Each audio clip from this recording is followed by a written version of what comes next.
Heroes were taught to trust. Now the ink keeps changing shape, while the paper turns to dust. Screens repeat the same old lines, different mouths, identical tone. Truth feels rented by the hour. Facts don't stand, they're overthrown. They say we like it's all under control, but control feels brittle, cracked and old. If certainty keeps moving ground, then tell me where belief is found. Who do we believe anymore? When every voice is but a bird, when facts depend on who you ask, and truth sounds strange as six and words. Who do we believe anymore? When trust is traded for applause, if everyone's an expert now, then tell me, who was the liar? Who was the cause?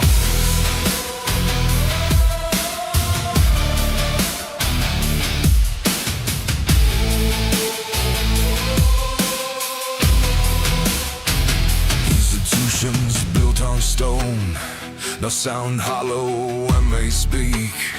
Authority without a spine, lecture and strength from polished weak. Hey. Every failure. Welcome in, my beautiful Tater Nation. It's me, of course, your friendly neighborhood potato. And it's Thursday, and you know what that means? Tater Talks Thursdays. Where the mics are hot, the takes are hot, the mics are on, and the potatoes are fully baked. It's the round table, the open panel. This is where bold ideas meet real conversations. No scripts, other than this one, of course. No safe little sound bites and no flakes. Just organically grown conversations served fresh. And you know us potatoes, we've got lots and lots of eyes, and we like watching all the interesting things that humans do up top. And tonight we're going to be digging into the big questions, sharp disagreements, and maybe even a little uncomfortable truth. But we'll do it with logic, respect, and a willingness to actually listen. So pull up a chair, check your ego at the door, and let's dig in, because this is Tater Talks Thursdays. And for inspiration, I'll go ahead and reiterate, knowledge will give you power, but character will give you respect. And before we begin, this program does contain open dialogue, and unscripted commentary. Guest participants speak for themselves. Their opinions are solely their own and do not necessarily reflect the views of the host or this channel. Conversations may include strong language, conversational perceptives, and emotionally charged positions. The purpose of this format is dialogue, not endorsement. We expect all participants to follow platform terms of service and community guidelines. Personal attacks, threats, and calls for harm will result in immediate removal. And of course, viewers' discretion is advised with the strong language possibility. All right. So we got a couple people in the chat. Apprentice, I did see you first hours and hours and hours before the stream started. Apparently the chat resets at some point in time. So congratulations on being first before anybody could possibly be ahead of you. And then Dave was first after the chat had reset. So appreciate the engagement, guys. Good to see y'all. Homestead Wench, good to see you. Appreciate you. And Elmo, good to see you, man. Dave, yep, thank you for putting that. Like the stream if you haven't already. JB, appreciate the engagement. Good to see you, man. And Vosh Mitt, at least I can listen until the hooligans go to sleep. Might play Sam Jackson's nighttime book for them. Hopefully you can join. If you can, that'd be cool to see you. All right. So, as always, anyone is welcome to join the panel. All you have to do is just join the Discord if you're not part of the Discord already, and join the vetting room to be able to get vetted by one of the mods, and they'll help get you set up in the room. In the meantime, let me see here. I had something that I just saved that I've mentioned multiple times that I'm an old oil rig worker, and I believe last panel we might have been talking about what a rig looks like. And I think it might have been ODJ that I was actually talking to, and I don't know if he's even in the chat yet. But This reel here on Facebook shows a walking rig. So it's kind of one of the things that I dealt with when I was in the oil field. I didn't actually work on the rigs myself. I was a third party that provided equipment, what was known as dewatering equipment, pumps, and centrifuges and things like that. Hey, Leo, good to see you. Appreciate the engagement and the view. And again, if anybody would like to join us, the Discord link is in the chat. Anyone is welcome to join the discussion. And so real quick, I'll show you this. So this is, again, if you've never seen an oil rig in real life or in pictures, this is what's known as the derrick, this tall mast. And then the drilling pipe is what is in this rack right here. And that's what pulls up the drilling pipe. And so this is actually what's known as a walking rig, because you can see it moves itself across the ground and across these plates. So this is always an interesting experience whenever I saw these. So I always like to show people so that they know what I'm talking about when I'm talking about things. And then this was a clip. Let me see. Where did I save it? We'll just watch this because I'm not sure what it says here, but it's probably pretty funny because this clip was fairly comical if you haven't seen it yet. Come on. I really, I'm at the point where it's become really hard to have an intellectual debate with any of these people. The dumbing of the United States has arrived, because how else do we get? Yeah, the Leering centers came and took all of our money. Trump presidency again. The last time the Alien Enemies Act was invoked, it was used to detain and deport German, Japanese, Italian immigrants during World War XI. 11? What? Where have I been? What is going on? I thought we were only on 2. Maybe getting into 3, but I doubt it, guys. What is she talking about? Did I hear that right? World War XI? Have I been in a coma, guys? Did something go down? Yeah, I know exactly what you're talking about there, man. Anyway, I thought that funny as I'll get out.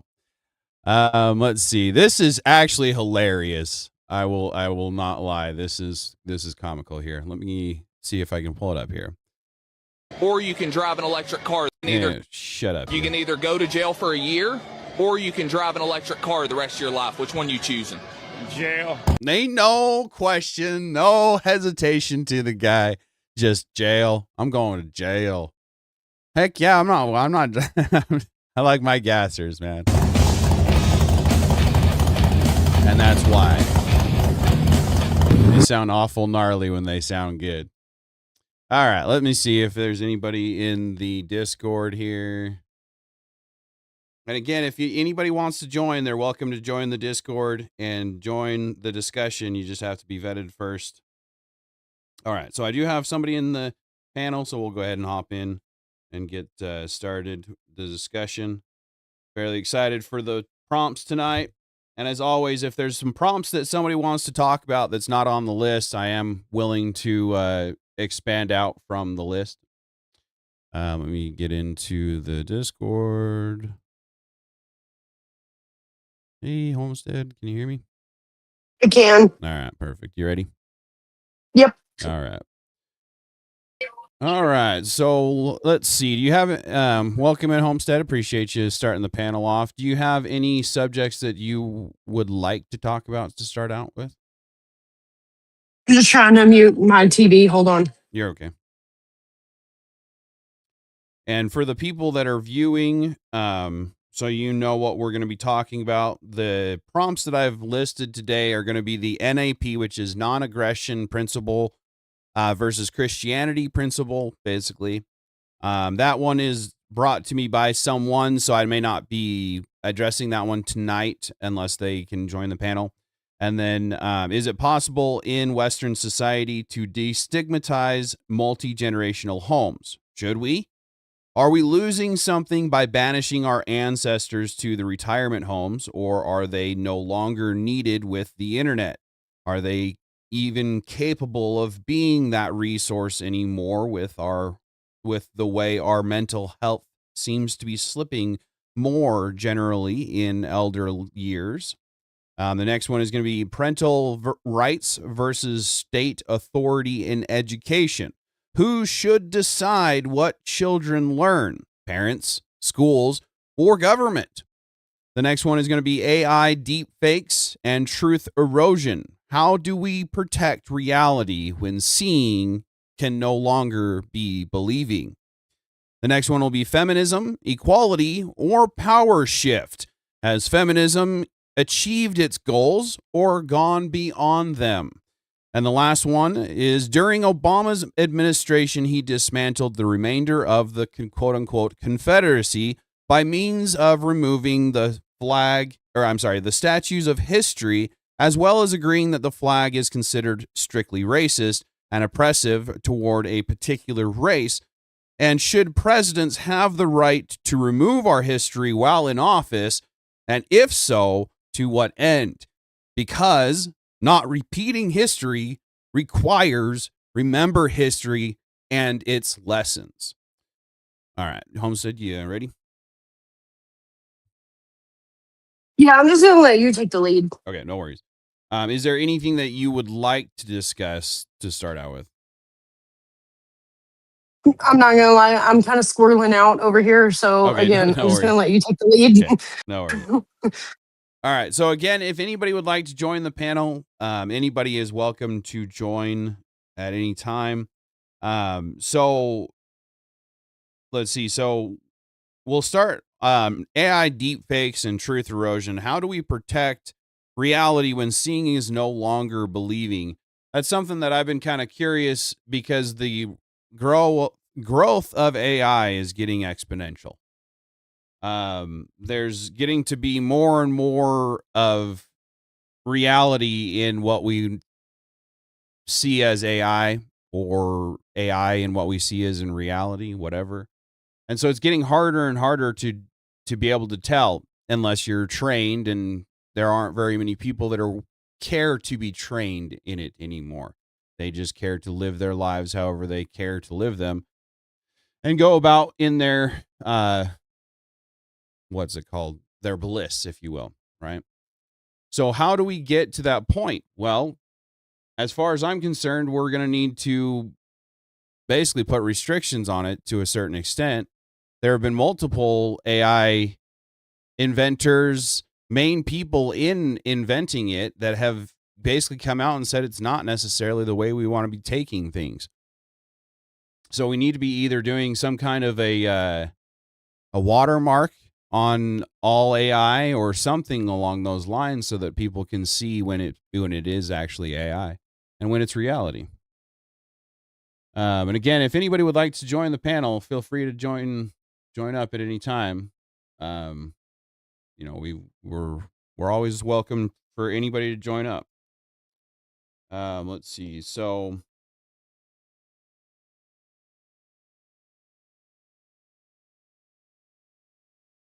of course now it's not pulling up the chat so I can see it.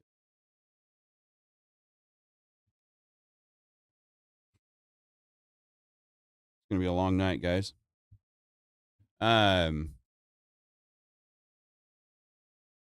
Yeah, and that's just it, Elmo. We're not gonna be able to restrict it. It's kind of a cat's out of the bag, and I don't know exactly what we're gonna do about it, because there's a lot of things I've been seeing coming out now with AI that is getting more and more concerning for possible lawsuits and things like that. Like there was a how do I describe it on Facebook or on YouTube? Basically, it takes a picture and creates a spicy video out of that picture, just a random picture. Well, and here's another point of view: is it just a coincidence that AI came out when they decided to say that aliens are real? Right. Like, how are we going to know if what videos we're seeing are actual real, or if they're just creating mass hysteria? Exactly. Well, that goes into the I think it's called Project Bluebeam. I'm not sure exactly what it's Oh, I called. seen that in your Discord earlier. Yeah. They're basically as I understand it, there's going to be an event that's done with drones and AI and holograms that makes it seem real, and that they've already been kind of working on it. I'm not real sure. Don't quote me on that one there. Hey TVT, good to see you. Appreciate the engagement. Good to see you always.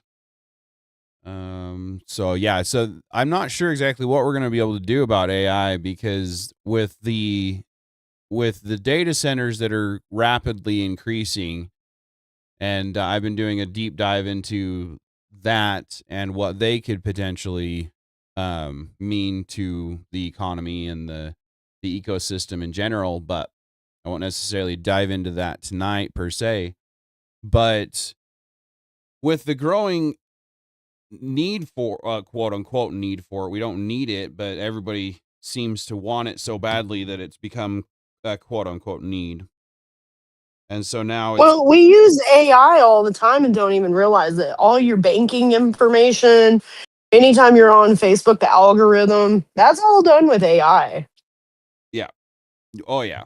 Well, and that's the thing is no matter what you're doing, because so I'm a part of a group on Facebook that's basically no data centers. And there's constantly people that are talking about how you can turn off AI on Google and this and that and the other. But unless you completely remove yourself from the internet, from the network, it's always going to be there. You can't you can't really do much about it. Nope. Elmo says, well, a computer can tell you if it's AI fake. You're talking Project Bluebeam with the alien stuff. That's right. I couldn't remember exactly what it entailed with the Project Bluebeam. So as I understand it, with that being said, that they were basically going to show aliens landing or aliens there or something like that. And that was going to be Project Bluebeam. I'm not real positive on it. I haven't read it recently. But I haven't gotten on Rumble yet. TVT, the green platform as they call it, I guess.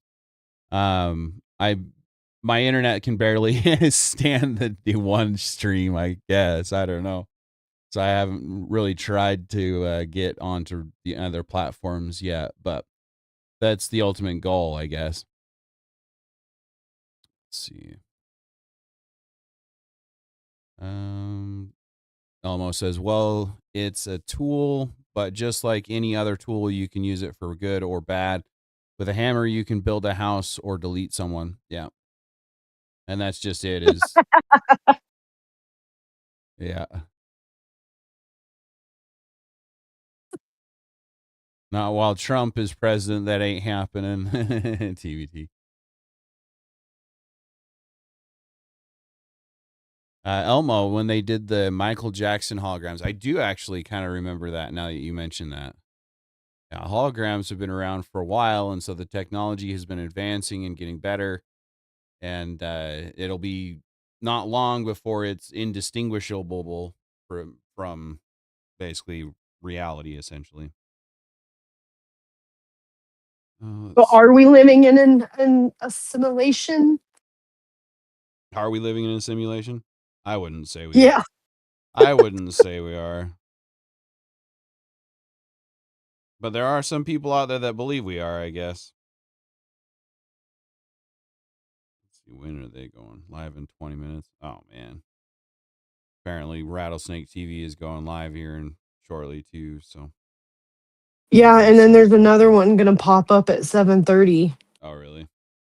Mm-hmm. Well, 7:30 is past my stream time, so that's all right. I'm not. Oh, I meant in an hour and a half. In That's an hour and a 7:30 half. my time. Yeah, so in about an hour. In about an hour from now. It's about 6 Yeah. my time, because it's 5:19 my time. Right. Gotcha. So we'll see if this goes on for very long. I do need to get up for work in the morning anyway, so I'm not necessarily too upset if it can't go for very long. But yeah, I would like to keep these going. So if anybody has any friends or anybody that they know that would like to join one of these days, let me know or let them know how to get here. Let's see. TVT says they've been saying Project Bluebeam was going to happen for years. Yeah. And that's the thing is, I don't know if it's already happened and it wasn't as big as they were hoping it to be or what. Almost says, or with a hammer, you could be Nancy's husband's next bad date. All right, fair enough. See, TVT says, are you a believer in Christ? Then you shouldn't be believing we are in a simulation. Yep. And that's just it. I don't believe we're in a simulation because I believe that there is the plan and the plan is playing out perfectly. So if you want to consider that a simulation, I guess it could be considered, but it's the plan and the plan is perfect and the plan is playing out exactly as he planned it to be. It's God's living I was simulation. totally having some dry sense of humor there. Like, what's that now? that was just a dry sense of humor of me saying that. Oh, yeah. Yeah. Just so TVT knows. Right, yeah. Make sure everybody knows that Homestead wasn't actually, proposing that Yeah, question. It no, wasn't. I know Jesus Christ died for me on the cross. I know. Heck yeah. All right, so let's see. Is there anything that you might have thought about while we were talking, Homestead? I'm trying to make a bed and eat dinner, so. Gotcha. Okay, no worries. And I got laundry to fold and all kinds of stuff. So I gotcha. No, you lead and I will follow. Okay. It looks like there's a few other people looking to maybe come on to the panel. Looks like maybe Avarice is back there. So we might be getting some interesting conversation here before too long. That works. Right. Let me see if I can get into the actual chat now. There it is. All right. So we talked about deep fakes. Yeah, we really need to be addressing that more. I'm afraid. I'm not sure exactly how, but TVT. Yeah, I'm just speaking in general to the general audience. Yeah, for sure. If you believe in a simulation, you definitely can't say that you're a Christian. Let's see. So, not really a parent, so I can't really talk on that one per se. There was something that I've been meaning, I will probably wanted to talk about on Sunday's stream, but it was posted in my Discord this morning. And this was found on Facebook. And so this isn't mine. This is just something that was wrote on Facebook that I wanted to talk about because it's very true. It definitely needs to be addressed, and more people need to be speaking about it on more of an occasion. So on Facebook, this was wrote, it's the most dangerous lie they told men was that being nice would be enough. Niceness earns you tolerance. It does not earn you true respect. Men from the early 1900s were strong men who trusted their own instincts. The consumer economy looked at these men and saw a problem. Decisive, self-reliant men do not make good citizens. A man who trusts his own instincts does not need to be told what to buy, who to be, or how to live. So the post-war machinery was set in motion. Advertising, corporate structures, everything was designed to convert warriors into consumers. Replace the battlefield with the office. Replace instinct with instruction. Replace danger with comfort. By the 1950s, the ideal Norwegian man was no longer the one who could survive in the wild. It was the one who mowed his lawn on Sundays, bought what the television told him to buy, and never raised his voice against threats or authority. They did not take his voice in a single day. They took it over generations. And then they called the result the modern man. Here is what they buried. This is a difference between a man who is kind and a man who is harmless. A kind man has a voice and chooses not to raise it against those he loves. A harmless man has had his voice removed and calls it evolution. Women do not feel safe with harmless men. Safety does not come from the absence of danger. It comes from the presence of controlled danger. A woman needs to know that the man beside her is capable of something fierce and chooses gentleness. The choice is what creates the trust. A man without masculinity, without masculine strength, has nothing to choose between. He is not gentle. He is merely tame. Just as easy to lead as a child, and the system needs him to be tame, because a tame man is a predictable consumer, a predictable employee, a predictable voter. His compliance is not a true virtue, and often not even an achievement. It is a product. The traits they asked you to buy were not a flaw. They were part of you they could not control. They were the part of you that they could not control. And that is exactly why they wanted it gone. Reclaim it, not to harm anyone, but because the man who buried his masculine traits did not just lose his strength, he lost what made him alive. So we have a newcomer in the panel. Appreciate you joining the panel, Leia. Do you have anything to say while you got the floor here? Well, hello. Thank you for having me. Yeah. No, I don't think just that. I was just listening. I was in the vetting room before, so I didn't really hear what led into this. So I'm just catching. Yeah, no, I hear you. We've just kind of, so you were able to read the prompts in the side chat, right? Yep, sure. Okay.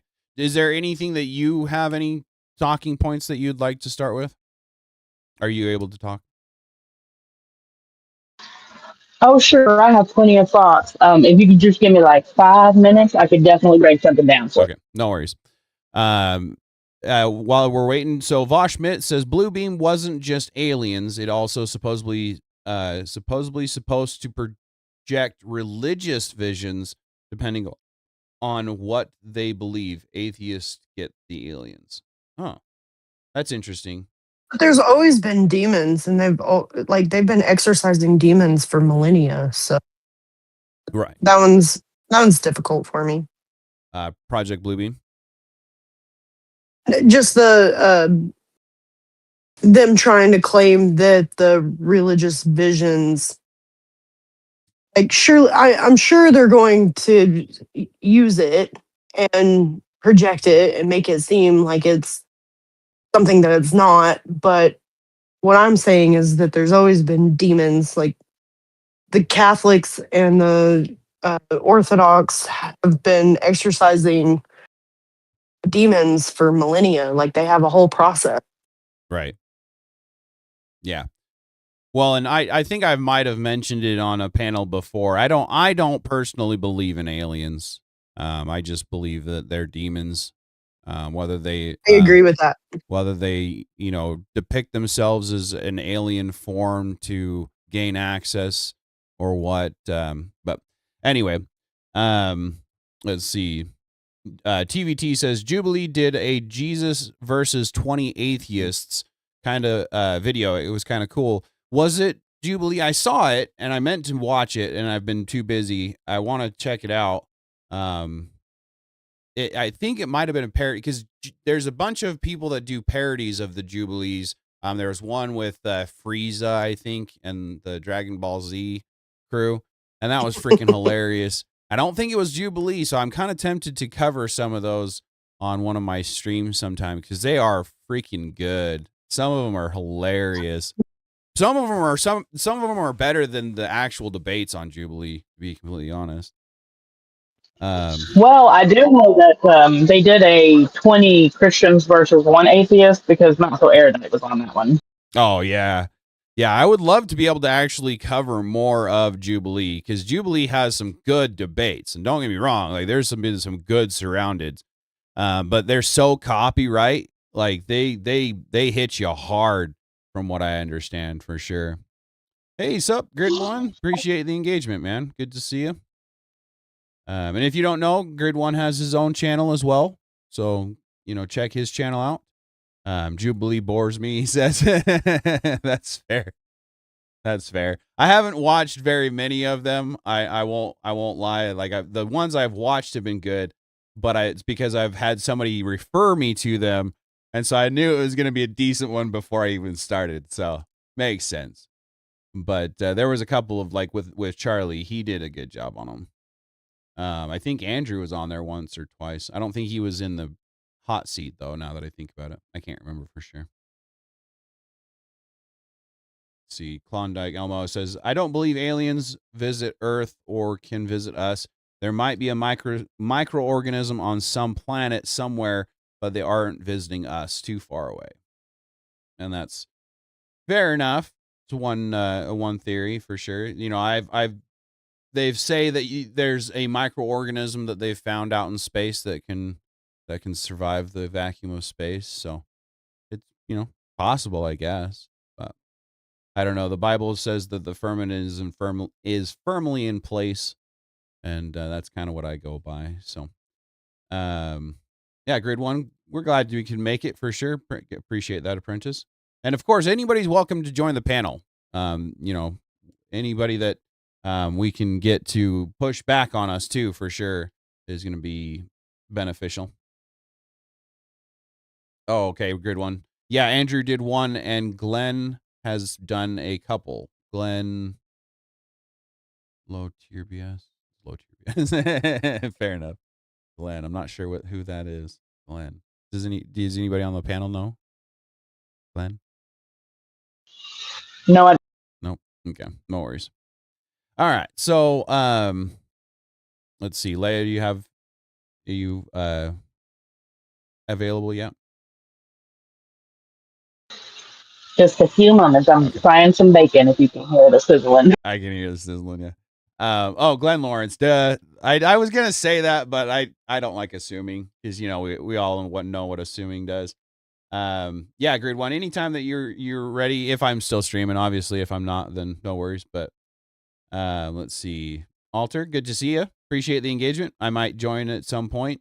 And I've been seeing something. Prayers are going out to you, buddy.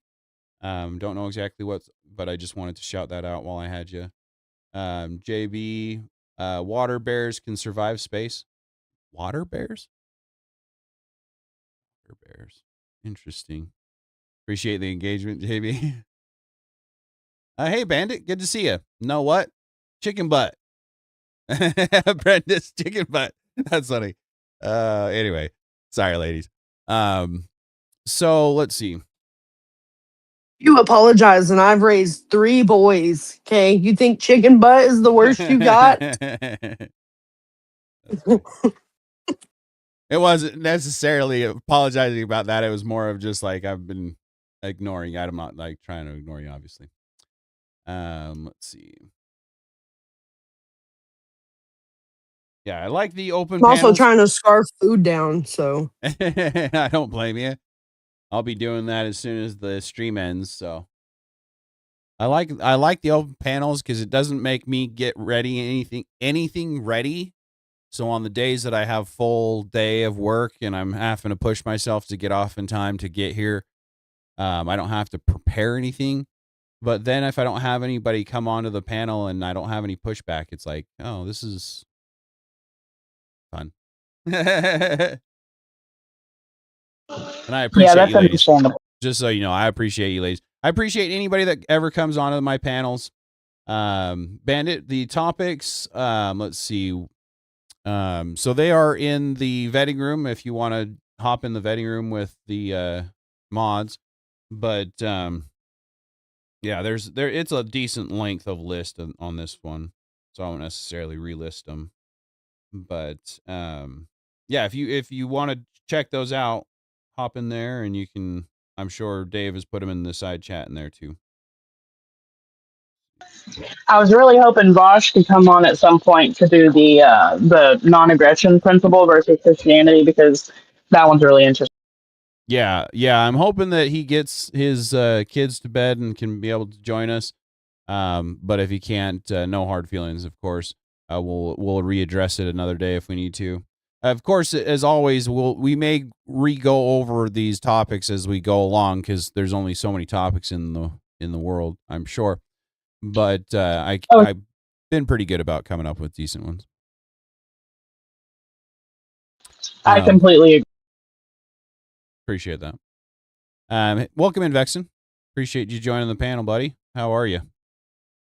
Hey, I'm doing all right. Appreciate it. Good. You got anything to say while you got the floor? Not just yet. I was just jumping in to get a feel for things.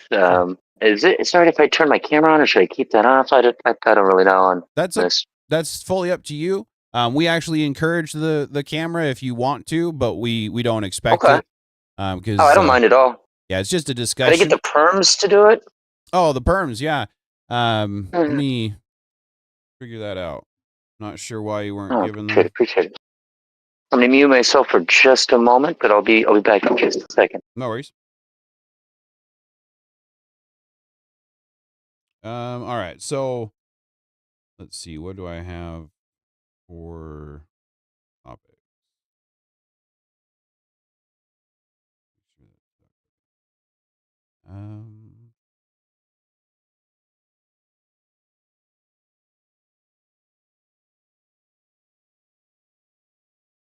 So, let's see. Bosh Schmidt. Cam up, you white-haired Chad. That's funny.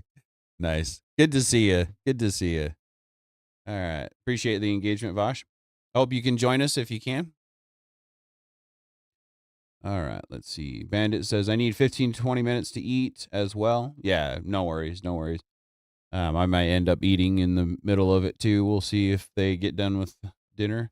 My boys learned early if they ask, guess what? They would say chicken, but to try to get past it. Joke's on them. Guess why? Cow pie. Fair enough. All right. So let's see.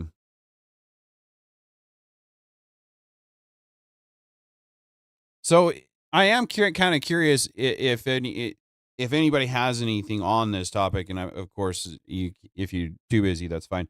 But is it possible in Western society to de-stigmatize multi-generational homes? And should we, right? Are we losing something by banishing? Definitely. Okay. Well, and I could take opposition to that because I have parents that I can't stand. That's fair. So, Vexen, you say, go ahead with your side there. All right. Let me see if I can get comfortable. I don't know. I was sitting here doing this, and my brother showed up, and he's doing some kind of a project that's kind of thrown everything off. But all right. If you have good family cohesion, all right. Fair enough. Keeping the family together. I'm not saying locking them down or anything. Like, you can go off and do stuff, but an open family.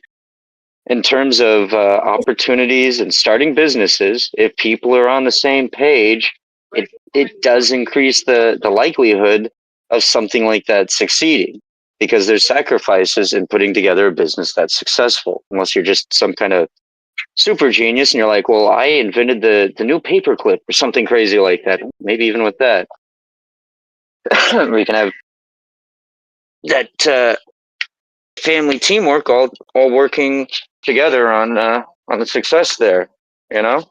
Sure. And you'll all get to reap the rewards of that. Oh, there. Oh, just suddenly turned on. Wow. Okay. That's hard to disjointed. I don't know what the hell my brother was doing, but I'm like, I was muting myself. I'm like, I'm on a panel. I was like, what are y'all talking about? I'm like, I don't know what's going on. Sure.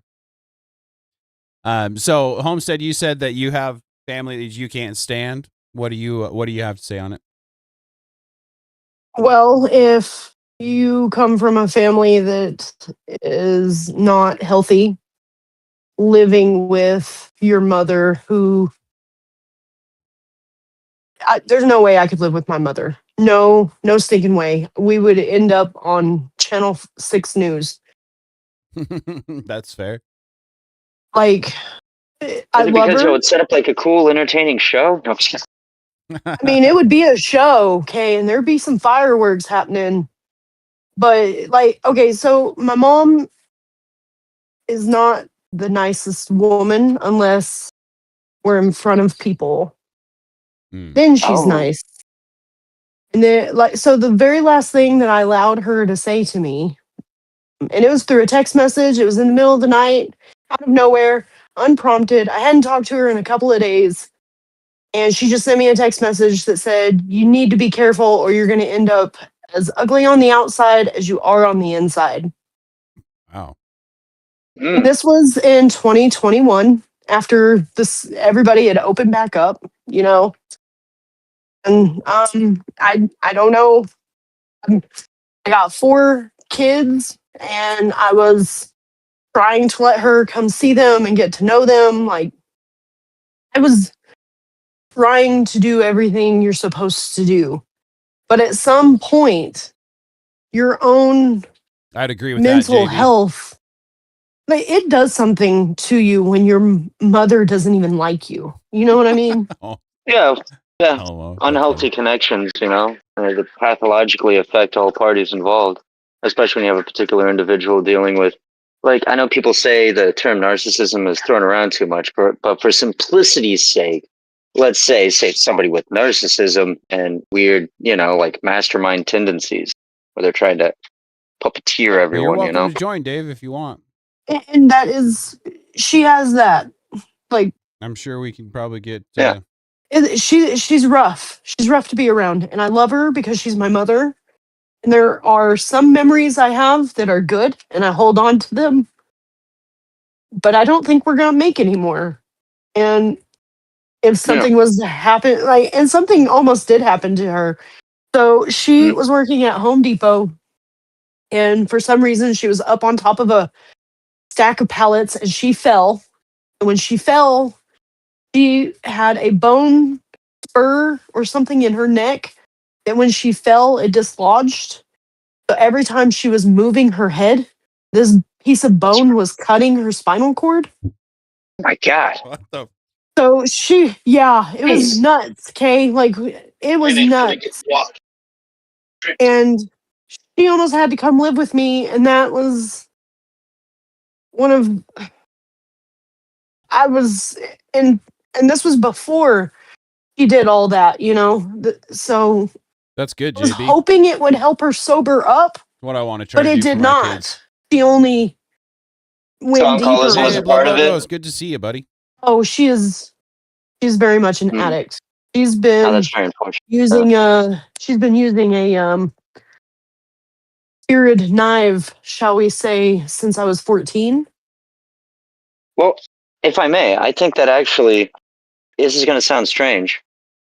I think dealing with people like that, not necessarily close up, but we'll just say shunning for simplicity's sake, is a part of the strategy to help people to straighten up rather. And if they don't, I mean, there's a reason in the past, if you had a tribe and there was like, I don't know, some guy was like, I don't know, at night I got to burn down other people's huts. Like either they execute them or they're like, all right, you gotta get out of here. This is too much, Mm-hmm. But But that's kind of where I'm at. the other members of the family, like let's say your 4 kids, you raised them, they're healthy, they are able to pursue things that, are positive, successful enough, that's going to be a subjective marker.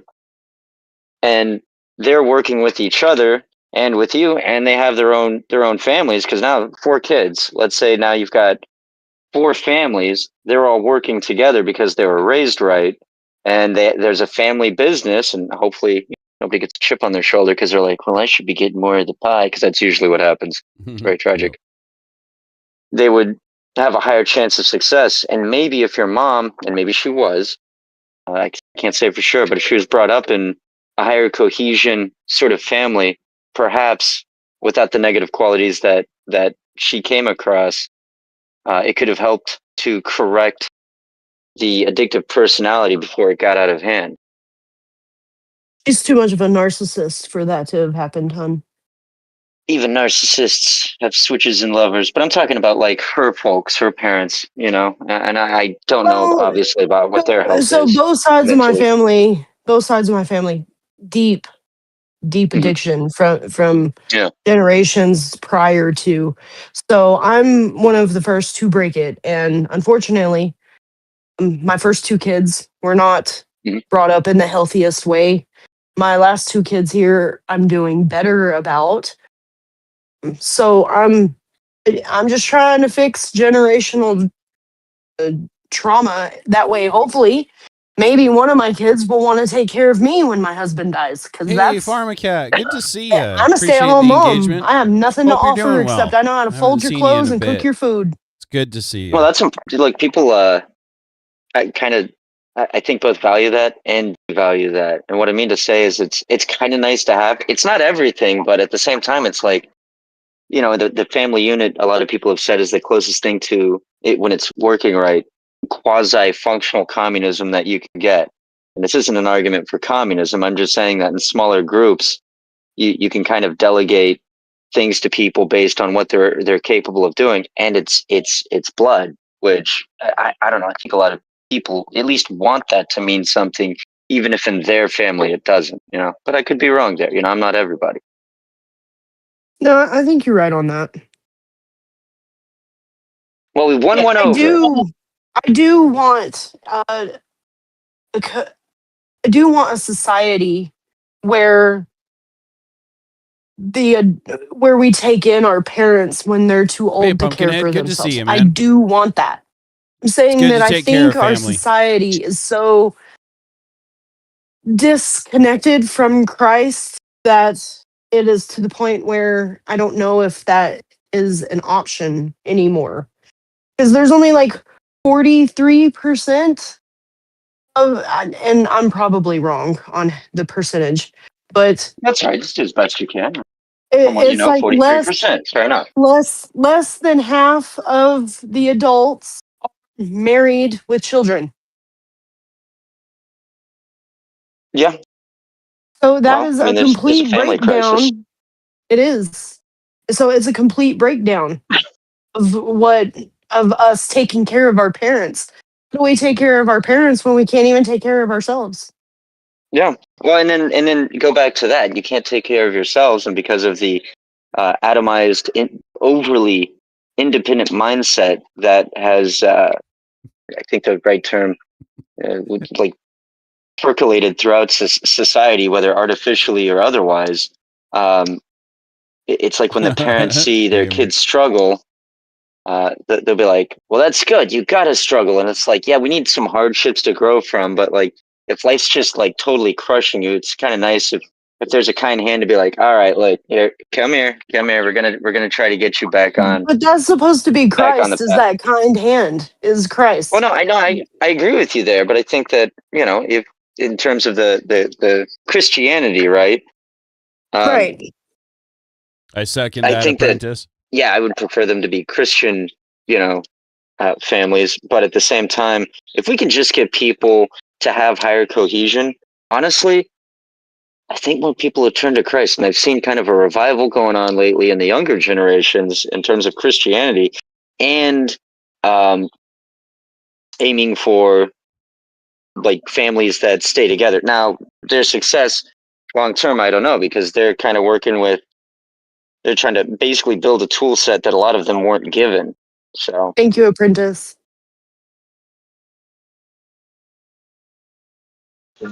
And I just want to say, like, real quick, I know you aren't looking for anything from anybody, but I do want to just take a minute to say, I know that there's a lot of feelings when we raise children as addicts in recovery or otherwise. And if anybody hasn't told you lately, you are doing an amazing freaking job. You're a superhero, and you should be very proud of yourself. And your kids will be proud of you as well. I'm only this good because Christ is God has made give all the glory to God of where I'm at and how I got here. Right. Amen. Amen. Amen. I appreciate that, though. Thank you so much, Leah. My faucet buddy. Yeah. You're very welcome, friends. You deserve it. We definitely need support in recovery to know that we're doing a good job. I feel like none of us get any type of credit or praise Yeah, I after a understand while. that, Not that we Dave. do it I for credit or understand that, praise, buddy. obviously, but Oh, every no. now and then. No, no, no. Just being able to find socks in the morning is mine. Okay, gamer. I think instead of praise, I think encouragement is maybe a better way to frame that, because it's like Absolutely, Dave. I noticed when I was younger, like you'd always hear what you Christ did is wrong, God, right? King of Kings. And I Always remember will be. when I was younger being like, okay, I always hear what I do wrong, and like that's great and all, but sometimes I do need to hear what I do right, just so Yes. that I can focus on that. 'Cause, Kind word goes a long way, and that's something I've heard at my church a lot. I So want it to be I grounded try in to reality, remember but that. yes. Make sure it's grounded in reality, because Yes, of if it's course. grounded in reality, even if somebody says that's not real, you're like, no, it's grounded in reality. I'm not just making stuff Well, if up. you have Christian morals, then you're not going to lie to somebody just to make them feel better. Hopefully, Or I don't know. I think hopefully. some people might. Some people might. Yeah, unfortunately, there's so many of the hippy dippy Christians, the hippy dippy Jesus Christians out there that the sewing circle Christians, whatever they want to be called or people call them, that will tell them what they want to hear in the moment to make them feel better, and we need to get away from that for sure.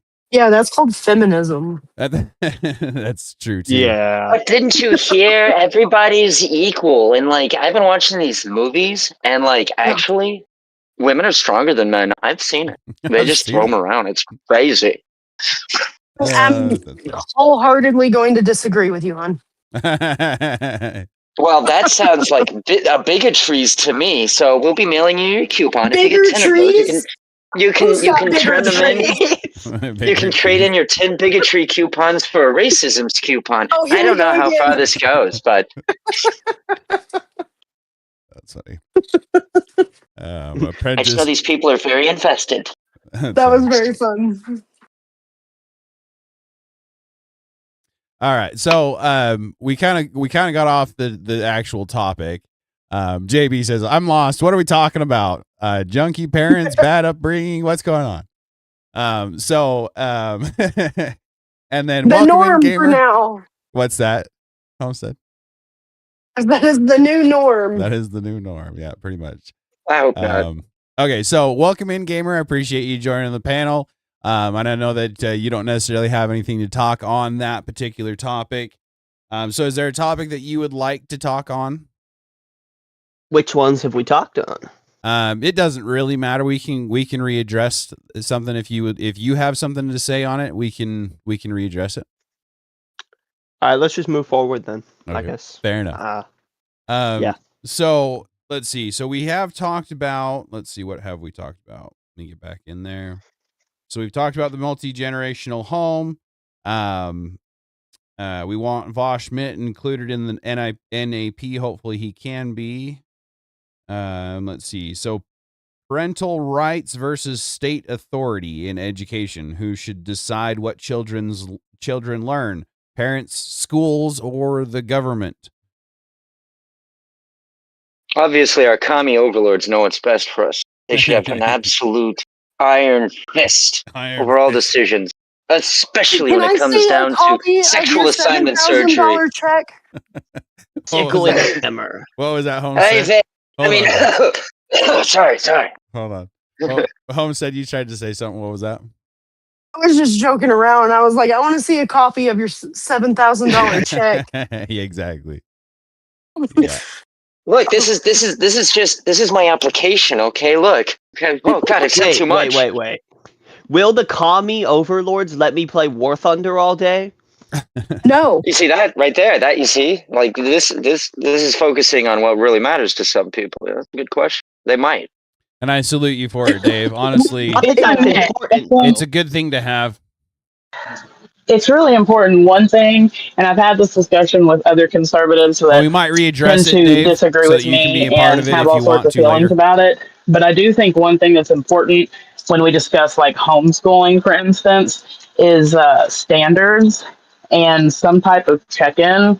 We saw during the pandemic, unfortunately, a lot of abusive parents used this whole let's just homeschool or let's do work from home as an excuse to further harm their kids, which really sucks. And I do feel, it's like teachers are a mandated reporter for a reason, right? And I feel it's good that somebody helps keep an eye on children because unfortunately we can't just depend on their community these days, right? Because people have this very selfish, I'm just going to mind my own business type mindset, like you do you, I'll do me. Mhm. And they're not really looking out for each other unless it's out of like That is nosiness and some wild, type of, JB.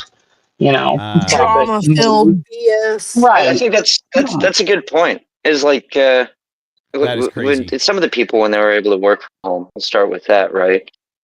They were very productive, and then other people were like, "So who's making sure I do my job?" Because I've known those people. I've seen them on Discord. Right. And they have like the little thing that moves their mouse around so they don't get caught. Hey, at least they're smart about it. I gotta give them some credit, right? Yeah, creative at least. But my point is, I do believe that there should be some type of oversight, even though I hate to even Okay. say that because Let parenting. However, well, 2 seconds, because I do want there to be some type of like safeguard, if you will. Like Quality. safeguards, Yeah. rail. Yeah. So to speak. However, for the most part, 99% parents. let me That's a shed good some light. point. Let Good me shed point. some light on how teenagers think about each other, about other homeschoolers. All they do every time they see a homeschooler that talks about being homeschooled, they will just bully them. That's just how everyone works. You gotta And socialize them somehow. yeah, but that I don't think that's the way. What if it is the way though? Well, I'll be back. All right. Obliterated. No, I'm kidding. I'm just kidding. Rage quit. I Sorry. don't think Sorry, Leia. Go that's ahead. not a good enough. Sorry, that's not a good enough reason to like not homeschool because kids are going to be cruel. Period. They're going to bully each other over anything that they can find. Yeah, exactly. And Exactly. right, so that's just another thing they're finding an excuse to bully. It's not, it's this whole trope that homeschool kids are like weird, awkward. Somehow they're getting less than in public school, even though every homeschooler I know is smart as hell. So Right. Yeah, the majority of them, yeah, definitely. Yeah, I was they homeschooled get for the a And work here's year. it. done in a couple of hours. Like, Well, real quick, here's the thing, okay? I'm totally down with the quality argument and all of that, but it's like we don't. I, I'm sure that there's pockets where they're actually doing quality control, but have you seen some of the numbers? Like, I hope that they're somehow exaggerated on the amount of young adults and their reading comprehension rate and ability to like write, do math, like because if that stuff is legit, I'm like, meaning from public school, yeah, I'm like, oh god, yeah. I yeah, think, it's as a matter of big. fact, I think a lot of people are focusing on homeschool because of that, and then you get like the weird, like slow drip poison of like weird indoctrination and stuff that just it's like if you want it later on in life, like you do you, but having weird like complex, not useful thoughts early on seems to only serve to further sabotage any sort of education that they're getting. You know? Don't make it seem like I'm going against the points here, but I will say I have Obliterated. met No, a I'm just kidding. few people. I have met a few people that were indoctrinated by their parents in homeschool too. Oh yeah. The most Oh, Yeah, no, liberal yeah. people I've ever seen were homeschooled. I mean, you actually are correct there, but at the same time, I would like to put a counterpoint there, saying that if you have a we'll say libtarded family, like I don't think that's great, okay. But if you have kids and you're like, well, we're gonna raise our little libtards to be big little libtards. It's like, I mean, I believe in them making those stupid choices as much as I believe in other people making wise choices, you know? unless you're training them to be like, okay, I'm going to raise little Timmy over here. He's going to know how to kill presidents, or at least one of them before he's caught. It's like, maybe in that scenario, I'd be like, well, I don't know if you should have the libtard assassin school. First of all, it sounds really gay, but Fair enough.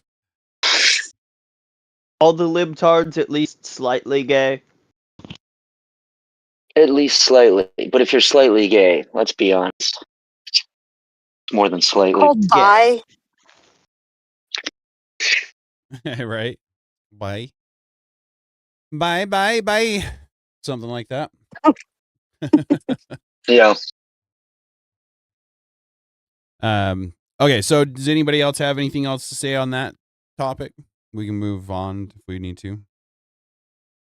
I think homeschooling is great. I just want to say that a lot of people have brought up the fact that putting good tools, even in the hands of somebody who's at least somewhat ill-equipped for it, if there is a decent structure online with some fairly straightforward instructions, that goes a long way for people who are maybe overwhelmed with other stuff. And they're like, well, this kind of makes sense and it works. And they can see what it is. That's kind of one of the big things there. We don't have they that. Can actually we're go not over the really material free, are we, Jamie? to make sure it's legitimate if they don't want to just do it all on their own. Right. It's not as easy as it sounds. I didn't say it was. I've been trying to homeschool my daughter since February, and a lot of workbooks I have to grade. Let me just tell you. Mhm. Now, I'm not smart enough to grade them. So how are If only you? our robot overlords could help us. There's that.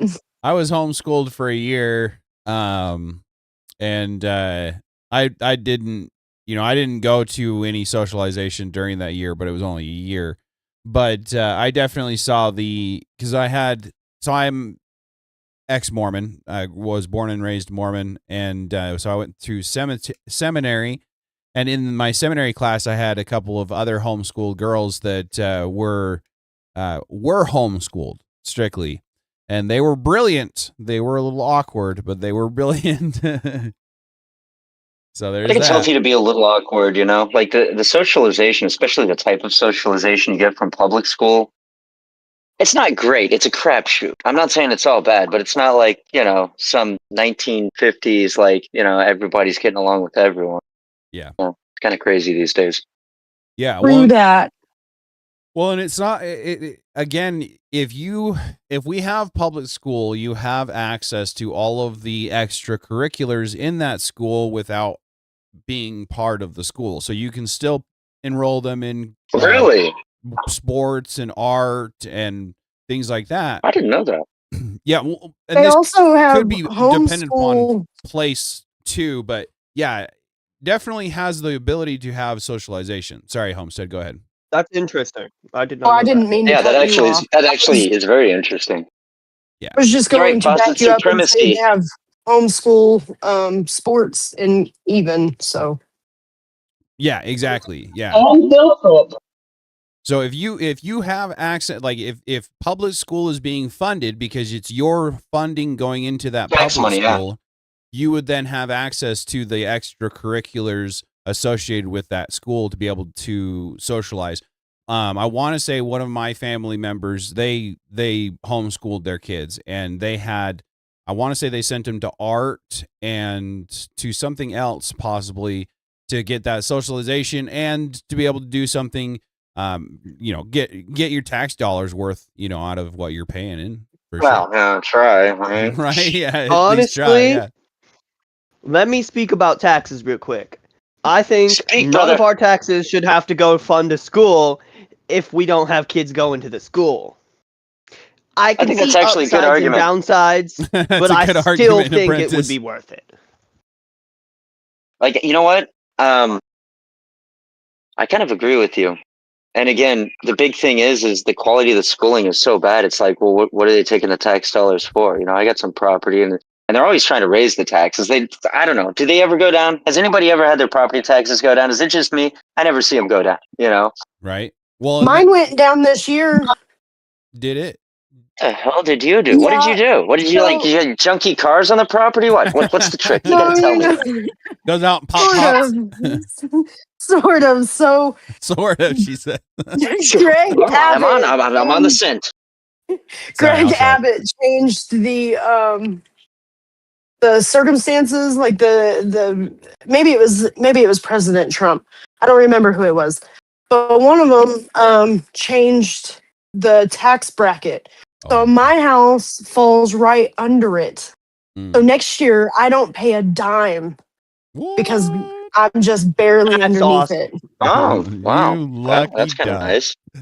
That is Yes. awesome. Well, you know, Congrats. like my place is over in East Texas. Right now, I'm taking care of my mom. She's got a broken leg and she's recovering. But Good on you. yeah, I want to go and build some stuff over there. North of Jasper, Texas, middle of nowhere. It's very nice. Right on. Well, we were Anywhere in the living middle in of nowhere. Gainesville, Texas, and they raised our taxes to the point where my husband couldn't keep up.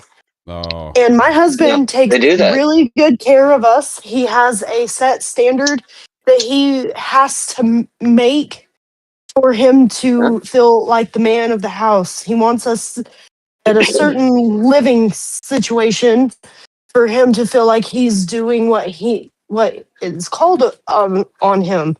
Right. And I was watching him be defeated, and it was so hard, and there's nothing I can do. Like, even if I went and got a job that paid more, that's still not helping him. That's making him feel worse. So Right. it was to the point where I was like, we have to move. We have to move. And so that's what we did. And then we moved up here, and we had lived in our house for 10 years. So, that's but when we moved up here, we just bought a house outright. So we have not paid single mortgage payment in almost 4 years now. And then we got that. Nice. Yes. Then we got that information about the house appraisal, and we don't owe anything next year. And I was like, maybe I do love our tiny house. Well, you know, it's great. Okay, so you got a tiny house. I know this is kind of going off on a tangent here. You stop me if that's going to throw anything off. But like, do you have like at least an acre or so? Is the property unregulated or what? No, I'm right in the middle of town. Nice. Well, not Okay, well, that's the gonna make middle of stuff, town, yeah. but I am in town. I have a tiny backyard. I have Yeah. 4 dogs. It is a 3-bedroom house. Are they but tiny dogs? Are they tiny dogs? No, sir. Oh, No, sir. They're actually giant.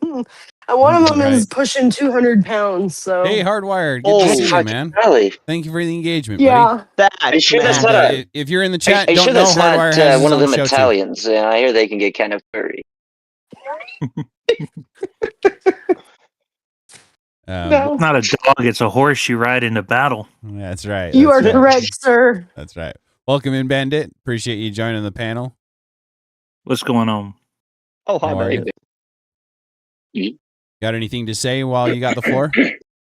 Well, there was one thing that was on the last subject that about teachers being being a watcher in case of the child is being hurt at home, trying to abide by YouTube's guidelines. You're good. So 2 things. One, I think that should be a law enforcement matter. I know the kind of the overarching premise is it's a state official that has access to your kids so that they'll see something that, like, I mean, how often does your kid come across a police officer? Right. But it's one of those things that, like, remember back when they were trying to introduce bills for teachers to carry, and like all the liberal teachers were saying, well, we're not police officers, we're not this, we're not that, we're not trained to do this. It's like, well, you want power and authority when it aids you, or when right. You want it when it's get convenient, but not hey, when Barn it's Diesel, not good when to it's see you, man. inconvenient. I appreciate the engagement, buddy. And if you It's don't like- know, he That's has his fair own argument, yeah. show as well. Yeah, good amount of taters in the. That's about panel all I today. had on it. It was just like Good to see you. I think that's pretty solid. Yeah. Well, I mean, for the record, it does become a law enforcement matter, right? It's not like the teachers, because they're mandated reporters, can take the kids from the parents or anything crazy. All they can really do is report it to law enforcement. I just Yeah. think it's good to have as many people, within reason, protecting the future, aka our kiddos, as Yeah. possible. And of But course, isn't that's it also good? true for good people, obviously. Isn't it good though? Like I remember in the '90s looking at stuff, and it seemed like everything was like trying to be, made super safe, and I get the idea behind it. But like I was born in '79, and it was, it had its ups and downs. But I got to be honest, I kind of dug the latchkey days a bit. You start to form independence. You make mistakes. You have to kind of figure them out. You're not going to figure all of them out, right? Like you pick out as many as you can because you're going to get in trouble if you don't. And I think that teaches you some skills. So it's like, how do you get the balance between like not having your kids make a mistake where they actually die, but still have some harrowing experiences they can learn from and hopefully become resistant to, say, like the whole trauma thing. I'm tired of everybody's got trauma. Look, trauma is real, but the thing is, it's like you just have to you have to have the right mentality to just keep marching on afterward, because there's going to be more in the future, probably far worse than you go through as a kid, right? Right. Right. Yeah, the hard answer is you have to be willing to accept that your kids are going to be put in a position where they could either be maimed or killed. If you're not willing to accept that position, you're going to end up being a helicopter parent, and you're going to end up with a society that we have today where kids can't do anything outside of click them sticks and tap their phones. Yeah, they didn't have the practice in dealing with those hard situations, and so as an adult, when things have calcified more, I think you make a good point. They then have to basically form this tool set that would have been way easier, even though, yes, they were in danger. But it's like if you're in danger as a child, yeah, you're more vulnerable, but you do still hopefully have parents trying to keep an eye on things. But as an adult, it's like now you don't have those tools. They're harder to form, and it's way less likely somebody's going to get your back, and you're more likely to go to jail, like depending on like how that plays out, what it is. Yeah, and I'm And a aren't little we bit. in danger every time we get in our car? Yep. Every time Not you when I'm walk out that driving. door. Not when Man, I'm have driving. you seen the people you're driving around? Have you looked I gotta be around while honest. you're driving? You know what helped me to learn like a good, a balanced, aggressive, defensive sort of driving strategy. And this is gonna sound ridiculous, What, but I swear it's true. It was playing what, GTA 3 Vice City.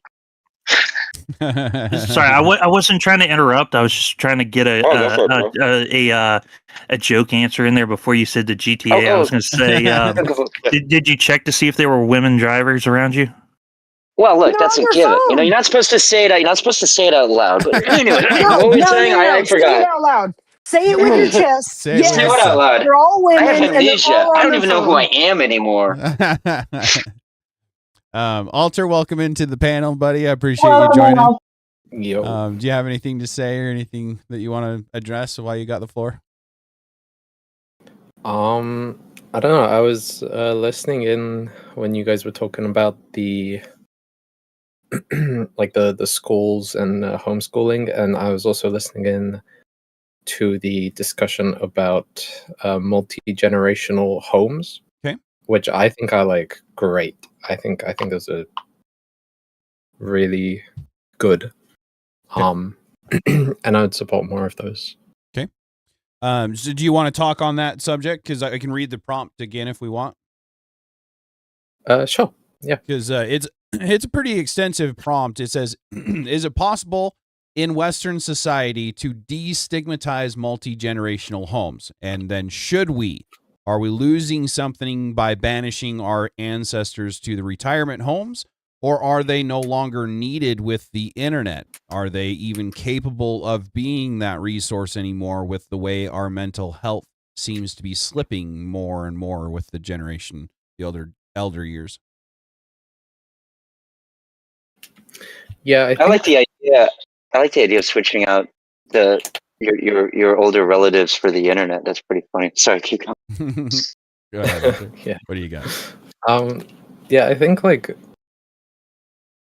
because I know people who live in those types of homes. Okay. And I mean, it's kind of just more effective, like across the board. You know, you have like one house that you're maintaining over multiple generations, right? Right.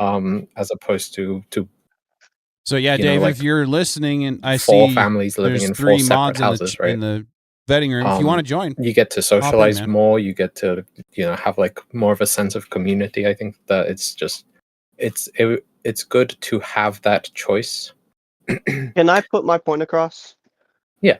For multi-generational housing, I'm perfectly fine with it, but I feel like most people don't want to be stuck committed to one place.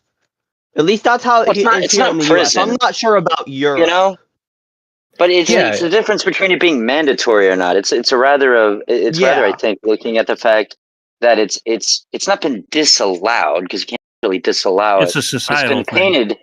It's been painted in such a light that anybody who is engaging in that strategy, you know, it is a strategy if you engage with it correctly, is looked down upon, you know? Yeah. Well, in a perfect situation, it would be great because you could have grandma and grandpa doing all the light work and making it easy for you and then helping out with watching the kids. But in the dark side of it, you have grandma who's got dementia and grandpa who's got ALS. And then that burden is on top of you. So it's a coin flip, honestly. A trade-off. What's a trade-off? Because you get the positives and the negatives, but at the same time, I think when as long as it's healthy, you can end up with a situation where you're like, well, look, and I know that mom's going through this, but but mom was there for me, and she actually kept the family together, and I'm willing to, try and set things up and make some sacrifices to hopefully make sure she's not only dealing with these age-related cognitive decline, but also a bunch of strangers, which is only going to make that worse, you know. But sometimes it can be too much. Like, I'm not going to disagree. Sometimes things can be too much, but I think it's more of an aim than an absolute, you know. No, that's a good point of view. So I think it's actually it's coming back around with unintentionally with the kids that failed to launch, the kids that sit at home they're ending up in their mid to late 20s, still living at home with mom and dad, and it ends up being a generational home by different means. Now, one thing that, from a utilitarian standpoint, that if you remove the stigma from it, that would be a positive is you think about how many people are saddled with debt, like one of those things being a mortgage. If you're living at home, that's one bill that you don't have to pay. That, like, if you're trying to raise a family, that's one less thing that you have to worry about month to month. Right. Yeah, there's other debt you can engage in once you open up that debt, you know? Like, maybe you get a gambling addiction. Look, you do not win if you don't play. Let me just tell you, that's true. That's true, yeah. Yeah, so, Alter, it looked like you might have tried to come in there for a second, or you got something to say? Yeah, I was gonna add that, obviously a lot of, like, younger people aren't even, like, able to buy, like, a house, or That's a good point. get their own place. So it is kind of coming back around just out of that, like, out of necessity. Yeah. Good point. And also another thing is that, like, because obviously not everyone has, like, perfect relations with their family and stuff, right? But family doesn't necessarily even have to be biological family, It can be a family that you found along the way. You can see a lot of people's families too. Like, if you see a good family, what if you just, like, took them? I like this. I hadn't thought about that. You can technically, right?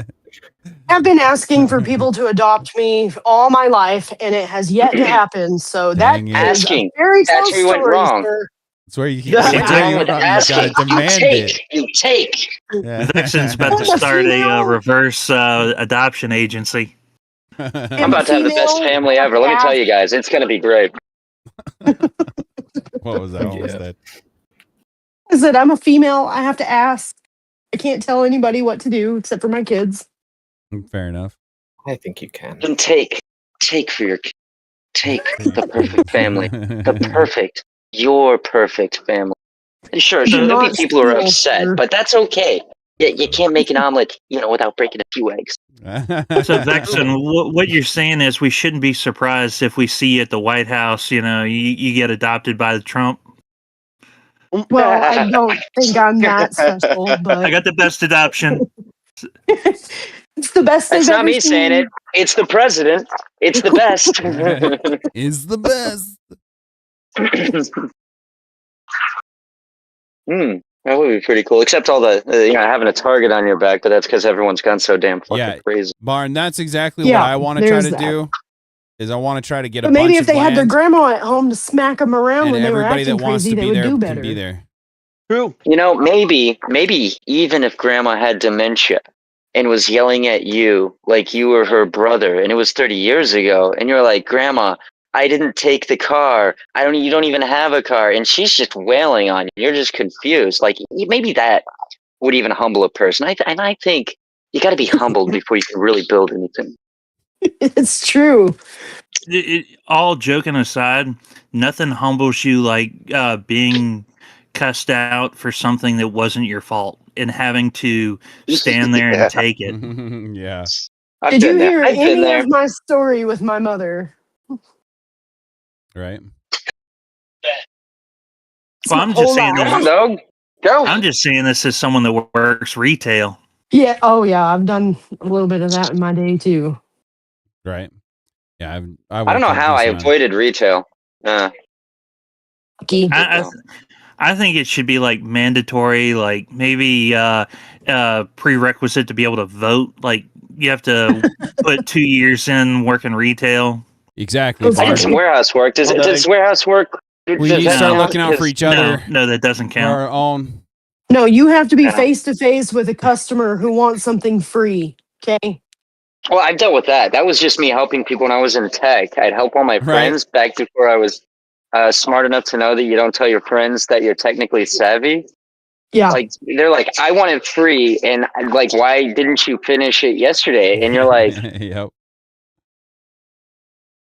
But I got them. You see, I came up with this idea, okay? Because a lot of people aren't technically savvy. Do you mind if I go off on this little side here real quick? All right. So I came up with with a device in the computer called the configurator, right?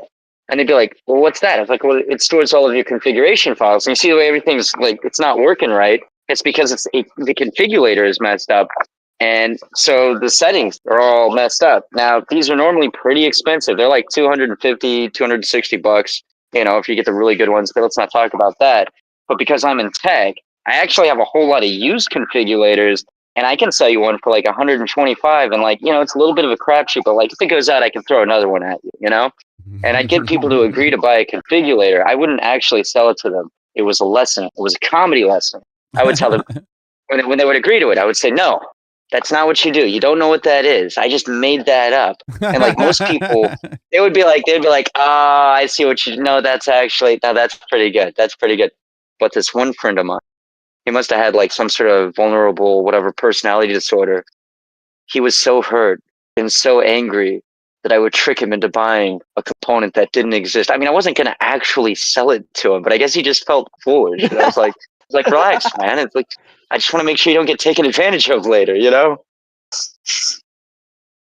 Pretty funny. That's kind of Well, at least he learned a lesson. I hope. He was so angry. I was like, I learned a fucking lesson. Like, holy crap. Right. Alter, did you have something to say? You tried to cut in there. Oh no. Okay. No, I'm okay. Yeah. So Barn Diesel in the chat is saying that he wants to have like 1,000 acres and had just a house for everyone. That's basically my dream. Is I want to try to get that sounds great.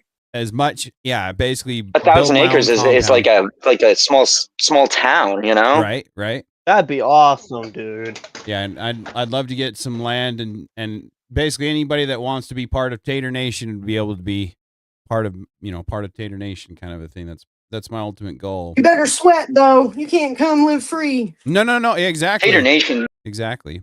It sounds like one of those nations though that like if it was successful, suddenly there'd be incursions from people of the deeper state variety that would be like, look, Tater Nation has something we want.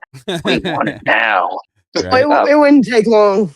It We wouldn't found take long. oil underneath Tater Nation. Yeah, probably, yeah. It's where my taters grow. Yeah. The oil makes the taters perfect. You get away from my oil taters. You can fry them without oil. Right. That's awesome, Barn. That's a good So amount. funny. It's a good amount. I have nothing, so.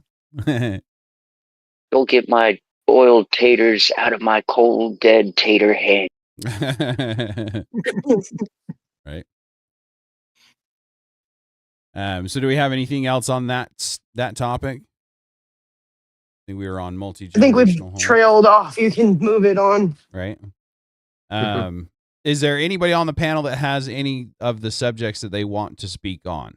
We'll start with that before we try to find one that we haven't necessarily hit yet. I'm trying to find the list of topics because it's not showing In the on my vetting room side chat. Yeah, I was gonna say it's in the vetting room side chat. If it's not in this side chat, it should be in this side chat, but your permissions might not be right. Okay, I'm I still see it. the permissions down. But All right, I got to move Vexen out the way because his camera's hovering over topic number 6. That's funny.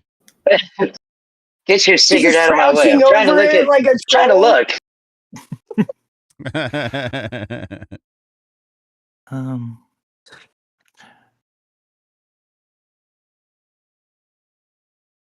Move, bear. Like, I gotta be honest, I was just looking for a good conversation, and I was like, well, I guess we could do a panel. Yes. Yeah, it'll be fun. Fair enough. It's always a good conversation on Tater's panel. I appreciate that. I guess I jumped in at the right time. Yeah, it has been good, actually. Yeah. I'm glad to hear that. I enjoy my open panels. I like to have discussions. I'm not a huge fan of having heated debates on my channel yet. I plan on having them, but I like to move the conversations forward, and the blood sports debates don't seem to It's different. It's a different format. Yeah. It's more about the gotchas rather than the points. I mean, there are good points made. Don't get me wrong. Oh, sure. But it's blood sports. It's blood sports. You know, we're looking for the fatality. Like it's human nature. Exactly. You want the baby faces and the heels. Right, yeah, but you don't really learn anything from blood sports. You just learn how to manipulate the system. You might as well become a You lawyer. learn blood sports. We you haven't learn done that blood yet, sports, which is, you know, if you've seen that people are good at it, it must feel that good. was proposed like, by somebody I want want to try to get involved in it. So I haven't discussed that one yet. Here's an unintentional topic. Good to see you, buddy. That you Good do to see learn you. something from blood sports, as in like the non-blood sport debates. Like you watch. I would not classify Rob Noor as a blood sport debater. But when he brings on people like Bryce Shapp, it ends up going into personal stuff. And you have to be able to have that Beatrix, muscle, good to see ya. like Good be to able see to you. Thank you very go much for joining into the and mud the and be engagement. able to win. Good to see you. If it gets personal. So there is a value Not gonna lie, I was to hoping blood That's a good point. You have to form the internal strength that when you're trying to make a point, and rather than somebody address your point, they're like, "Yeah, well, you're not perfect. Look at you and your goofy sunglasses and that." What are you wearing? A muscle shirt? Get some muscle. Wait a second, that's my camera. Anyway, so yeah. I know that feeling. That's funny. Now these shirts are comfortable. All right. Once I found these shirts, That's it. Yeah, I don't blame you. what's funny is I'll shave my head sometimes, and like when you wear a muscle shirt and you have like a shaved head, people make a lot of assumptions about you, right. and that creates a lot of entertaining chances for entertainment and comedy. You know, right. You have a lot of people asking if you know Robert Paulson. Well, yeah. Well, he only has a name because he died in service to Project May. Let's all remember that lesson. Project what? You cut out there. Project May. Oh, gotcha. That's funny. His name was Robert Paulson. Paulson. Robert Paul. Interesting. Fucking Meatloaf. That was great. Just for anybody who missed that reference, it was Fight Club. Well, Fight Club wait. reference. The first rule of Fight Club is You don't talk about Fight You Club. talk about Fight Club, of course. Of course, yeah. you're talking about Fight Club. You're violating the first rule. Well, everybody obviously Yeah, violated Beatrix, it. we like you Rob know? Nor too. He's Either a that good or it was debater. a total He's just schizo not a run, and he blood was, sport. you know, He's he could have been more of a interacting with a bunch of dialectical debater. delusions He's half good the time. debater. How do Who you knows? know what the rules are unless you're talking about Fight Club? You're breaking the rules right now. But in There order you to be able go. to know the rules, you have to talk about Fight Club. Well, some rules are meant to be broken. Right.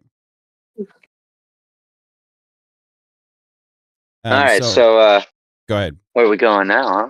I said, where are we going now, huh? It's a good question. Good questions. Does anybody have any suggestions on the panel?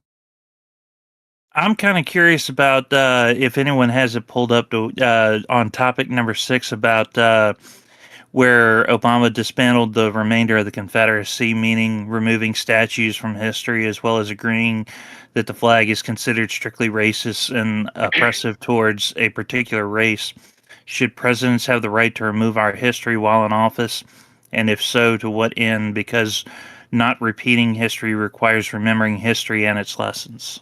Perfect. It's a basic common play. You control the past, you can control the future, and you can always say that something was bad, so we should not remember it. But maybe Beatrix, they don't that's what want we're people to discussing remember right it, so now. they can do it just as much. So, There's you a know, few different topics that we've talked about. That's exactly what it is. We've kind of talked about all the topics that I had for tonight too. I Maybe think I'm they're wrong, in but the that's what I description think. below if you want to check them out. No, I think you're right. I like this prompt because it's something that needs to be talked about more. I agree with that. Yeah. And so it's kind of slightly off the topic, but it's still directly related to it. Is all right. So when they had all the riots and they were tearing down the statues, what wasn't really covered, unless it was a particularly famous statue, was when the riots went down and they were tearing down statues. They were so oblivious to history that they weren't tearing down statues because they were air quotes Confederate statues. They went down and tore down anything that was a statue or a marker of history. Right. Disgusting. Yeah. So the reason I put Confederacy was just because, like, that's why the air quotes. Yeah, no, I know what you're talking about. Okay, I'm just adding to the conversation with it, not. Yeah. Okay. I mean, you're trying to give a good, what to some would consider a quasi-controversial example to go off of, because the core component was basically, should we be allowed to forget history? And, like, I guess, yes, if it's naturally, we don't need to remember every little thing that happened. But I think the big thing is the whole top-down, this is now verboten. It's like, yeah, I don't think, no. Right. Yeah. Hey, do you guys remember when white milk was racist? Yeah, that was crazy. Sorry, I was. You can only have chocolate milk. Right. Exactly. And if you live on a reservation, you can only have strawberry milk. Wait, why? Wait, what? That's funny. Because if you live on a red men live on the reservation. We gotta have the red milk. And- Okay. Yeah, I thought it was something like that. Yeah. Right. Okay, that's actually kind of funny. It's pretty good.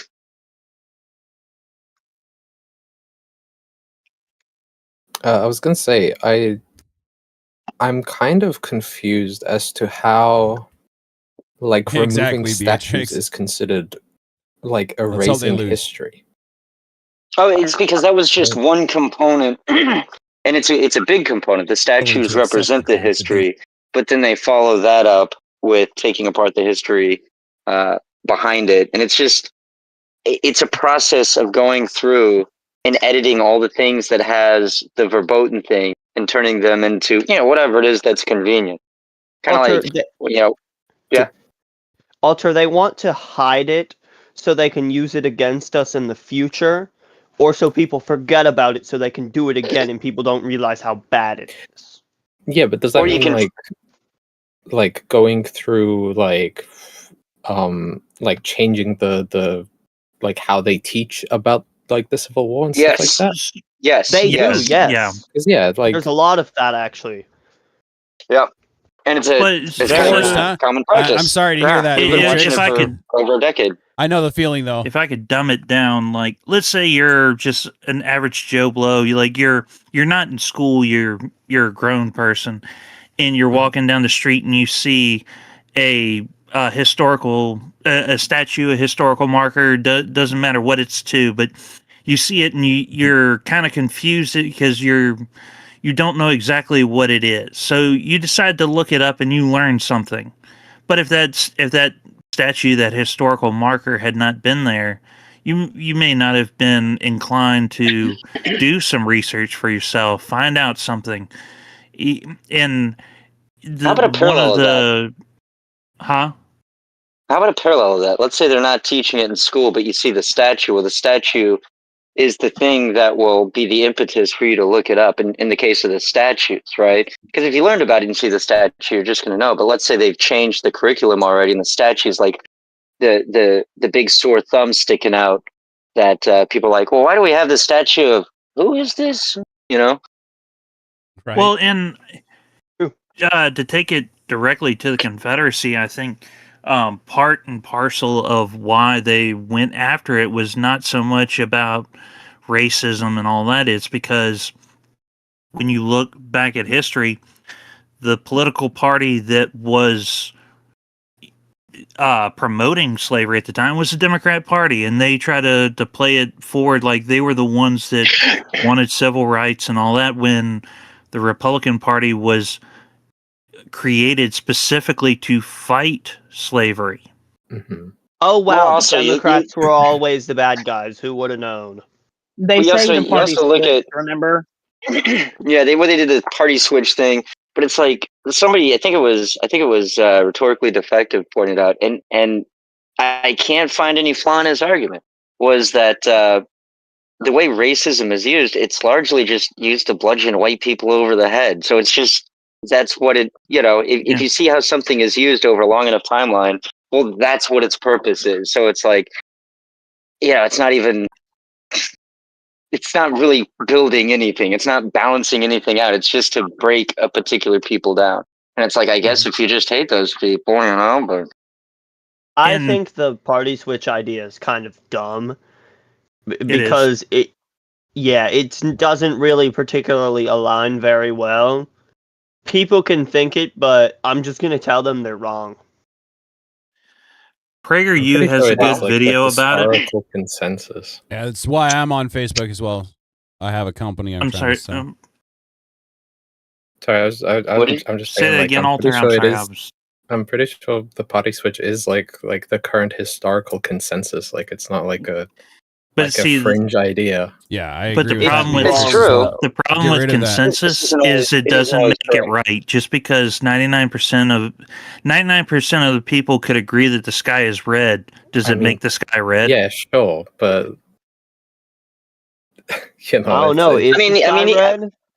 The sky look, is red y'all are sometimes both. in the Y'all are evening. both.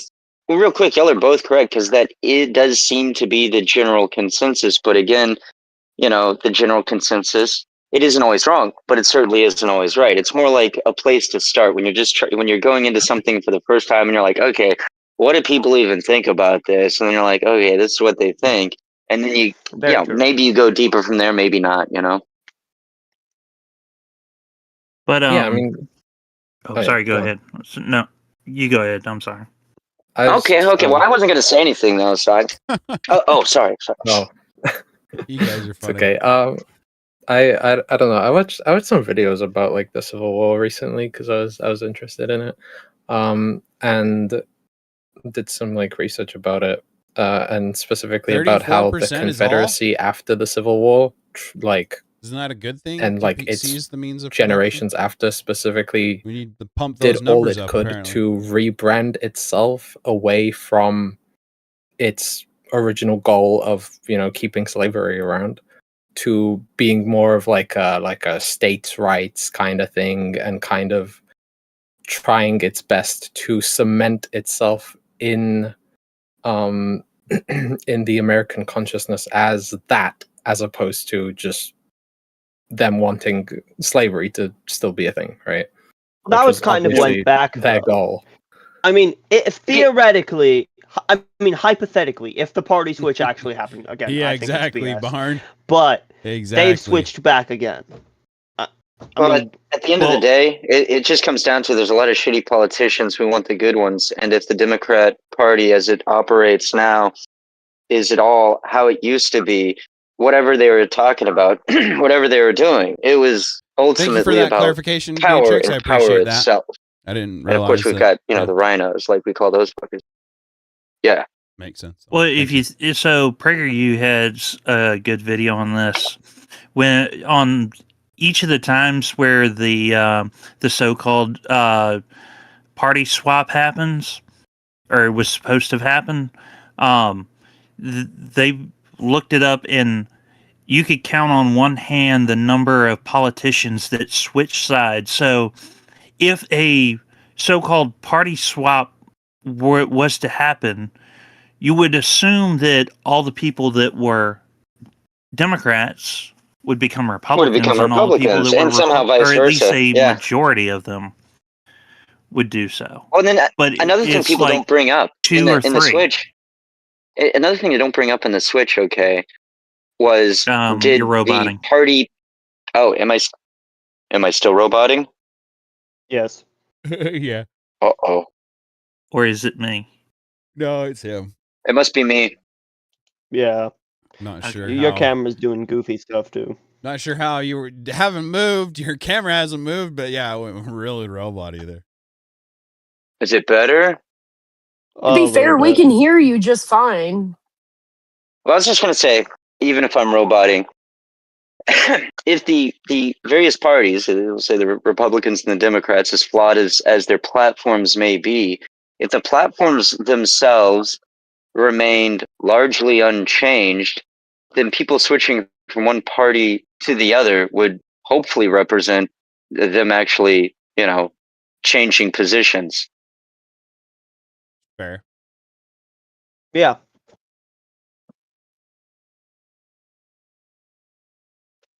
But yeah. It's getting dark out of here. Nice. It was a nice day in Florida. Nice. Yeah, the weather's finally starting to turn Nice around day. and be nice. I think maybe we'll see. Here in North Carolina, we this past week we've gotten our first rain in about 30 days this past week. Look, ladies and gentlemen, it's time for blistering, punishing heat.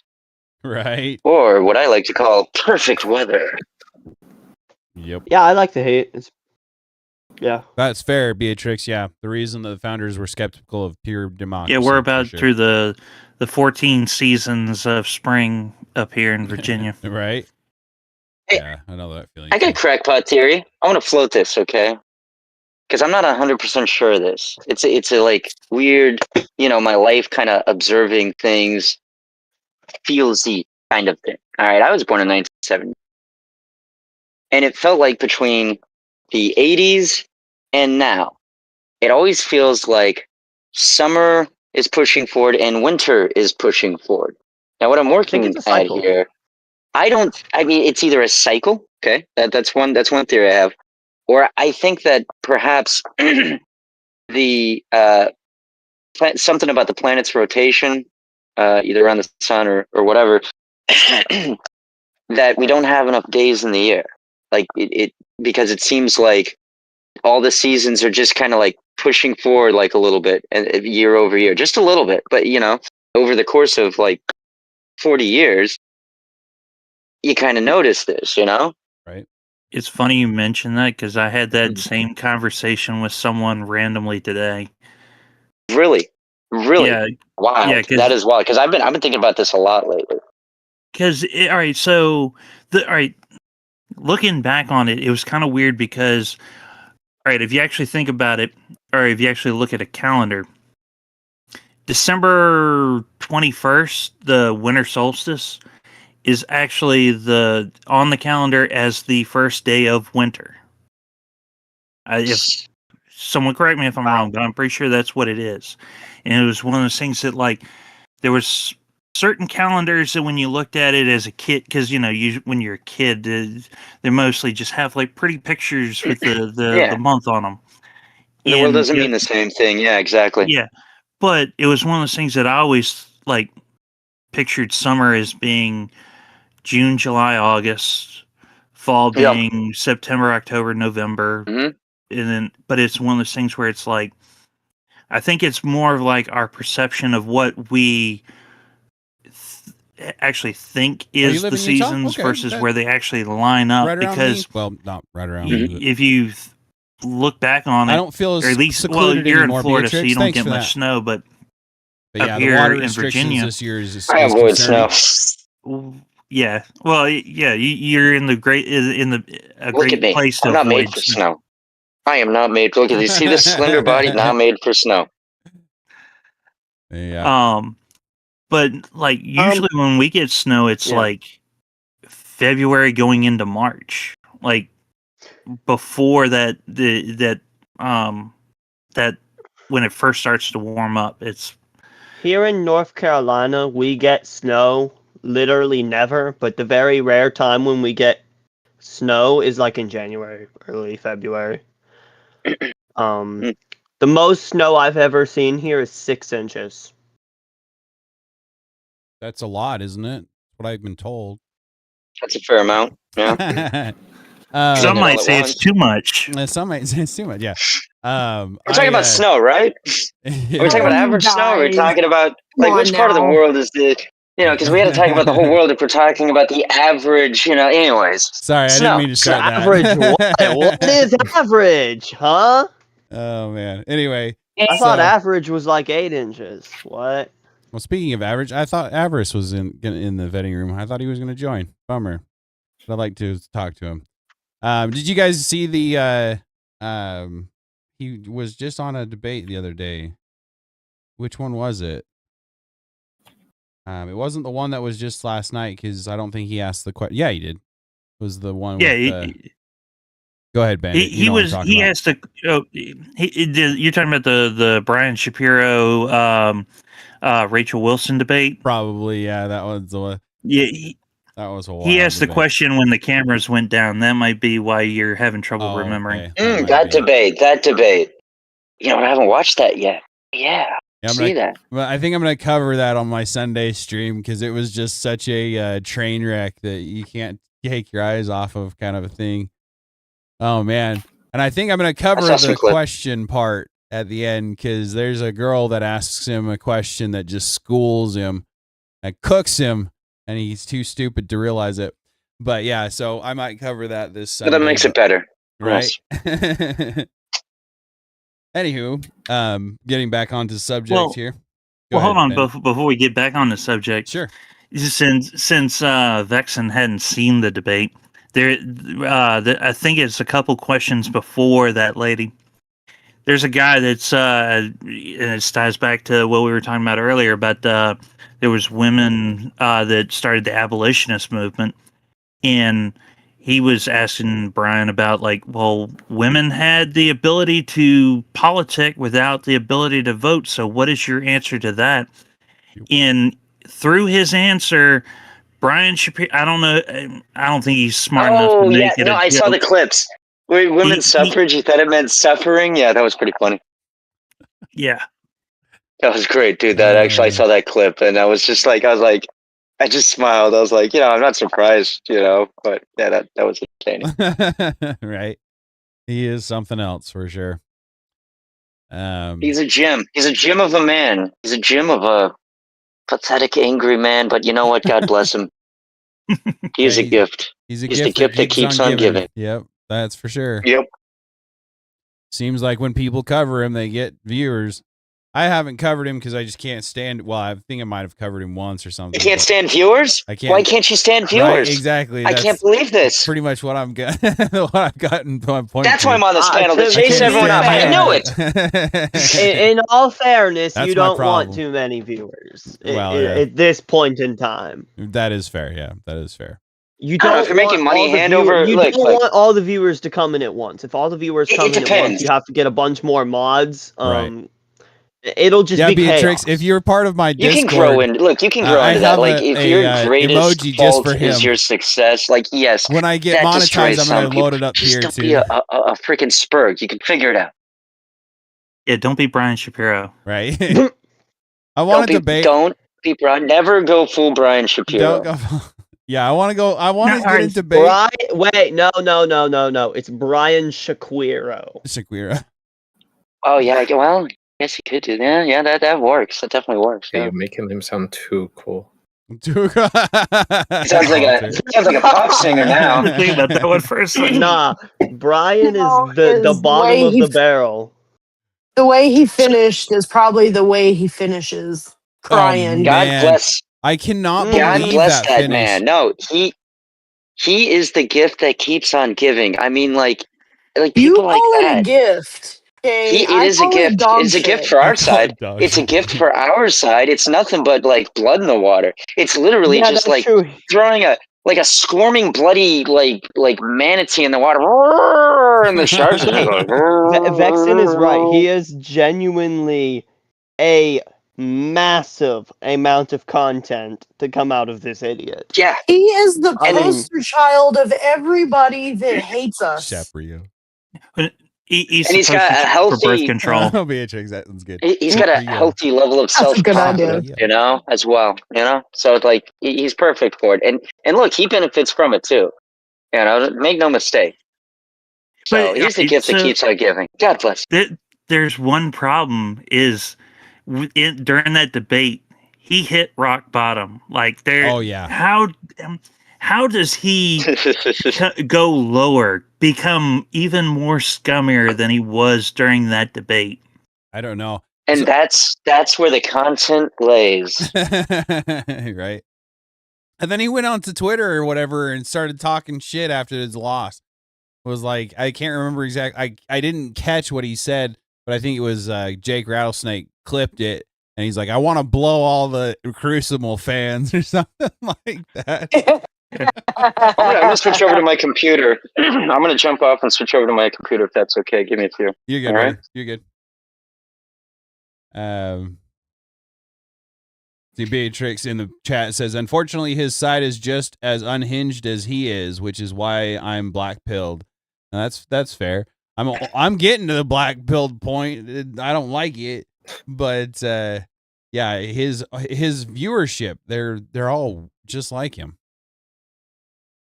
What were they debating about? What were they debating? Bandit? Feminism. Feminism? Yeah. Whether feminism is good for females and kids, I think is what it was. And children. And children, yes. Yeah. Definitely not That for made children. their lives better. I don't know, dude. Well, I do know, but I'm I gonna answer definitely your know that question, feminism but let me is see not this. good for kids. Feminism for kids takes their mother out of the household. Yep. Well, and it I mean, feminism is what really drove the women to want to be away from the males. And that is what ended up breaking up the family unit, essentially, is what it seems like. If not, it is. Isn't it ironic that they call it feminism while taking the feminine quality and making it masculine? Right? Yeah. True. They just make everything gay. What is the feminine quality? Being at home and doing your job of raising come on, the Alter. kids and keeping the home. Alter. I Come on, don't Alter. think You have that's like common a- sense. I You don't have think common that's a sense, Alter. Alter just has that female-specific different. responsibility. Alter has Being a a different nurturer. perspective. He has the European perspective. I obviously. understand that. Yeah.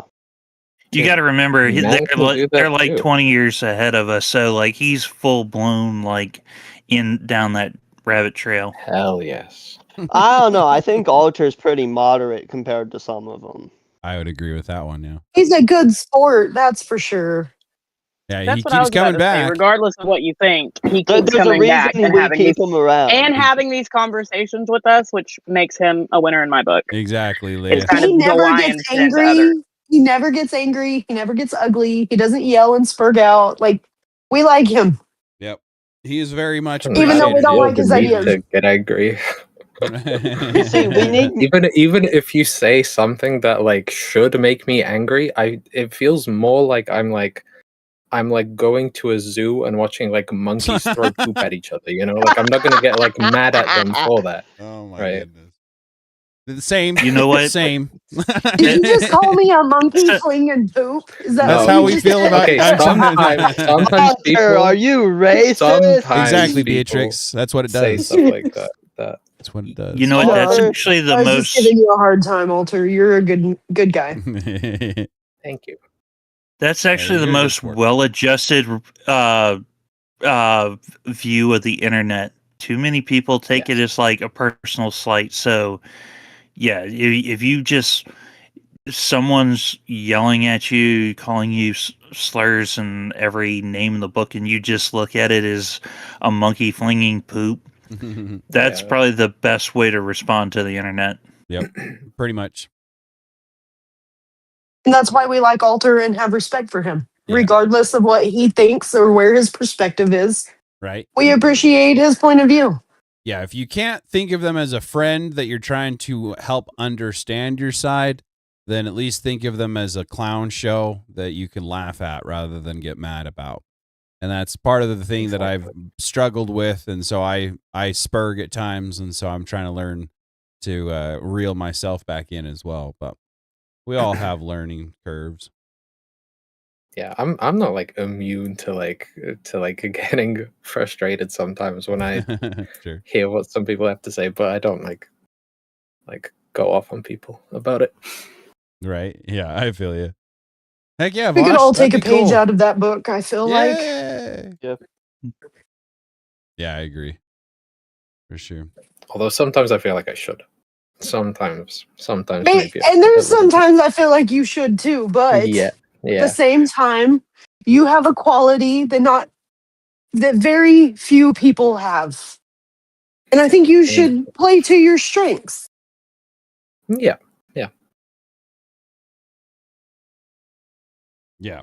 That's all. Always make sure you're looking at what you can do and utilizing it to the best of your abilities. Vosh Mitt says he'll be joining in 5 minutes, so that'll be interesting. Yay! Yeah, we'll be able to talk about the NAP and Christianity. And Dave, I don't know if you're listening or not, but if you want to join, I want to say that there was other mods in the vetting room that you could release the responsibility to and come up and join the panel for a few minutes. Release the Kraken! Right. I might step away and go grab some food, but if we want to continue on with the conversation, that's cool with me. Do you guys have anything that you wanted to say on the subject that we're talking about? I can't remember exactly what we're talking about right at the moment. It trailed off into Alter being a good guy. So whatever the topic was, that's right. We're way off of it, which is fine. I don't have a problem with meandering from the topics. Is there any topic that anybody would like to talk about though? And it doesn't even have to be on the list either. Go ahead, Bandit. It's not a topic, but it's a question for Homestead Fawcett, because this is the first time I at least know that I've been in a panel with her. Sure. And I don't know if it's on purpose, but I see the logo is a bunch of faucets. But has anyone given you shit for that it looks like the windmill of friendship? No, not at all. And it's because I'm okay. So I'm dyslexic, okay? And I made a comment in the Discord about because they were doing he did the show about Trump being fascist, and everything was fascist this, fascist that, and I was just like, hey, does anybody else see faucet when they read when you read fascist, do you see faucet? And like and like 3 other people agreed with me, and now we just have the spigot click. Like, I don't know what to tell you. Okay, We're just cool like that. Like I said, this is the first time I'm meeting you, so it's one of those things. Like, I'm just kind of curious about it, if that was like on purpose. What's the meaning behind it and all that? And that's a cool story, actually. It's just a funny play on words, and I love puns. And I just had a birthday, and Voshmit made me this logo, I guess. Yeah. So yeah, while I'm in Tater's Discord, that's what I am. I totally didn't I edit dig it for other people. Oh, yes, I forgot. I made the video of it spinning at Alter's request. That was awesome. It was pretty awesome, and I could have that probably saved make onto one my with the phone. blue one too.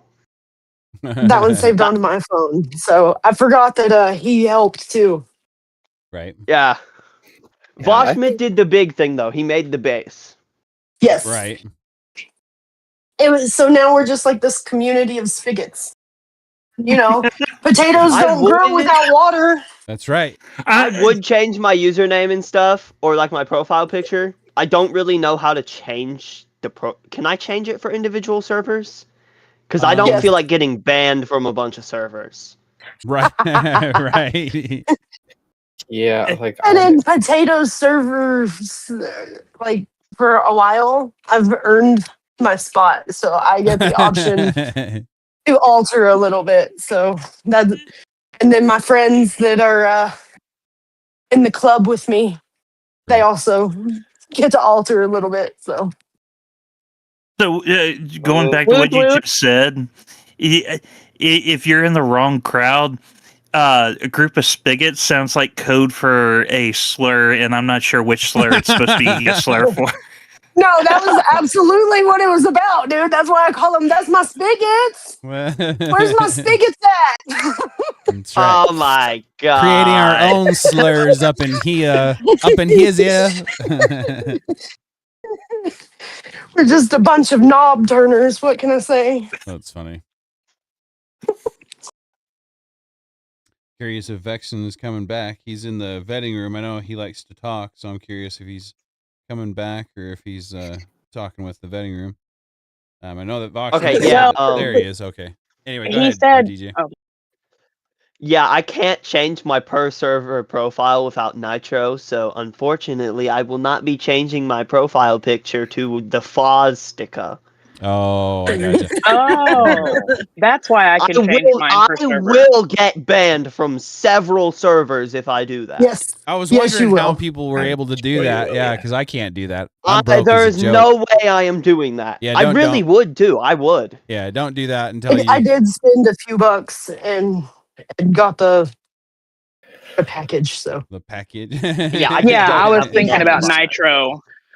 I was thinking about Nitro for a long time, and I'm like, you know what? I'm just gonna try it out. If I hate it, How that's much okay, is it? But It's what, $5.99 a month? Oh, it's 8 now.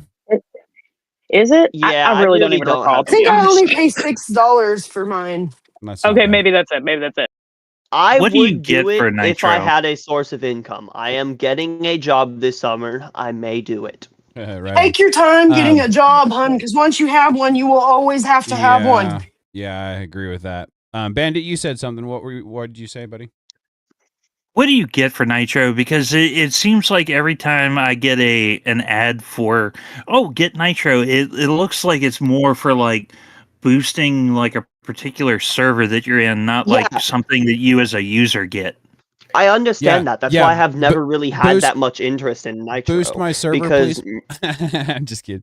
What it gives you is Well, go ahead. yes, you get server boosts, and you also get you can do all sorts of like the super reacts, the ones that people might like the reactions people might put to something you post, and then like you try and do it, it won't let you do it. Those are like super reacts or whatever they're called, like pro reacts, whatever they're called. I would Stuff like buy that. Nitro if I had the money to waste on it. To me, it's not worth the worry of having to earn money specifically for Nitro, because the benefits really aren't that massive. It's just a bunch of little things that would be really nice to have, Yeah. which is Yeah. why I haven't tried to get it. Yeah, that Well, seems to like a you, failed. but they're worth it to some people. Right. So It, Bandit, it would be worth it. I think it would be worth it. I just can't put that money into it. Right. I can't justify it. so Bandit, what you can do is That's you can perfectly take if you're a member of multiple discords, you can take all of those emojis and use them in any discord that you're part of with Nitro. You can change your personal profile picture per discord server. You can boost the servers, and I want to say that there's a couple of other perks that you can do specialty on your profile. It seems like a failed marketing opportunity, because like the best premium options are those that where like you can use the service, but the quality of life, or like how you use that service becomes like it becomes a whole lot better if you pay for the service. Actually, where it's like I don't I feel can think any of I don't feel the urge to go out and get Nitro. Sure. Yes, I but can like think of one me and reason why Leia, I would want Nitro. The one reason I would really want Nitro is the higher uploads. I can upload bigger files. That's the No, biggest That's what I was reason about I've to ever say. Best wanted point. Nitro. Yeah, I forgot. Yeah, That's the best and there's no point. character limit on text. And you can have there's like no character limit. you can have 200 servers, and I've got 95. I had to delete some the other day because I'll get passed around like a cheap conversational whore on these different discords. You know. That makes sense now. I wonder where you've been. Welcome in, Vosh Schmidt. I appreciate you joining the panel. While you've got the floor real quick, is there anything that you wanted to put in or anything? I'm in. No, I'm ready to get into it. I was a little confused at first. I thought we were talking about going fast, and apparently it was about Discord. So I'm way off. Hey, if you ain't first, you're last. You ain't first. Speaking That's of right, Nitro, that's he was gonna say, look, Nitro is great, but like if you use too much, you're just gonna blow everything up, and then everyone's gonna be like, what? But $5 is a good deal, though. Yeah, if you can get a bottle of nitrous for $5, hell yeah. Yeah, right. It probably. I don't use nitrous, but I always pour some Marvel Mystery Oil into the tank. And look, let me tell you, it keeps that engine nice and clean. I press the pedal down, you feel it. Now, see, if you do that, you're gonna blow the horn, not hit the gas pedal. Right. Maybe. Well, if you got your knee right there under your arm, and I drive like this. I like to use my hand down here. You know, when I gotta stay flexible. You know, it's about staying committed to Fair enough. flexibility. Wouldn't be able to breathe if I moved like that. I know, right? I'm a freak of nature. I don't know. I try to make it a good thing. Fair enough. All right. So, did we want to talk? Is there anybody on the panel that has a subject that they would like to talk on? Is there anything in the list that anybody's been waiting to talk about that they just joined? Anything like that? Yeah, we've been waiting on Bosch, yo. Yeah. Oh yeah, I'm ready for the NAP conversation.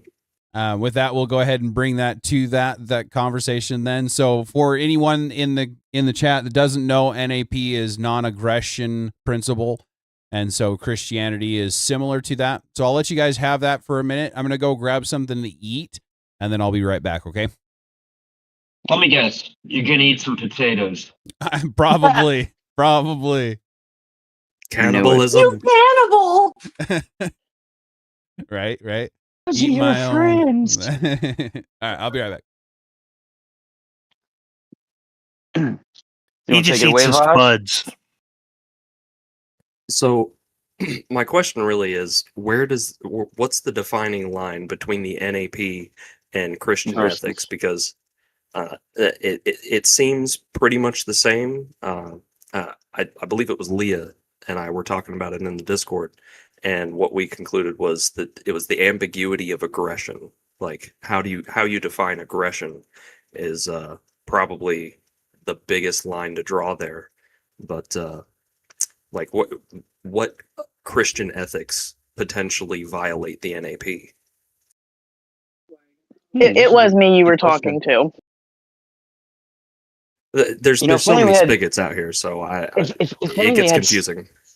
like if only we had Stefan Molyneux, you know, he'd be able to nail that one down. You know, That's that was my not even origin joking. I to mean, the it's NAP. funny. Yeah, It's funny, but I'm it's not just it's not a joke.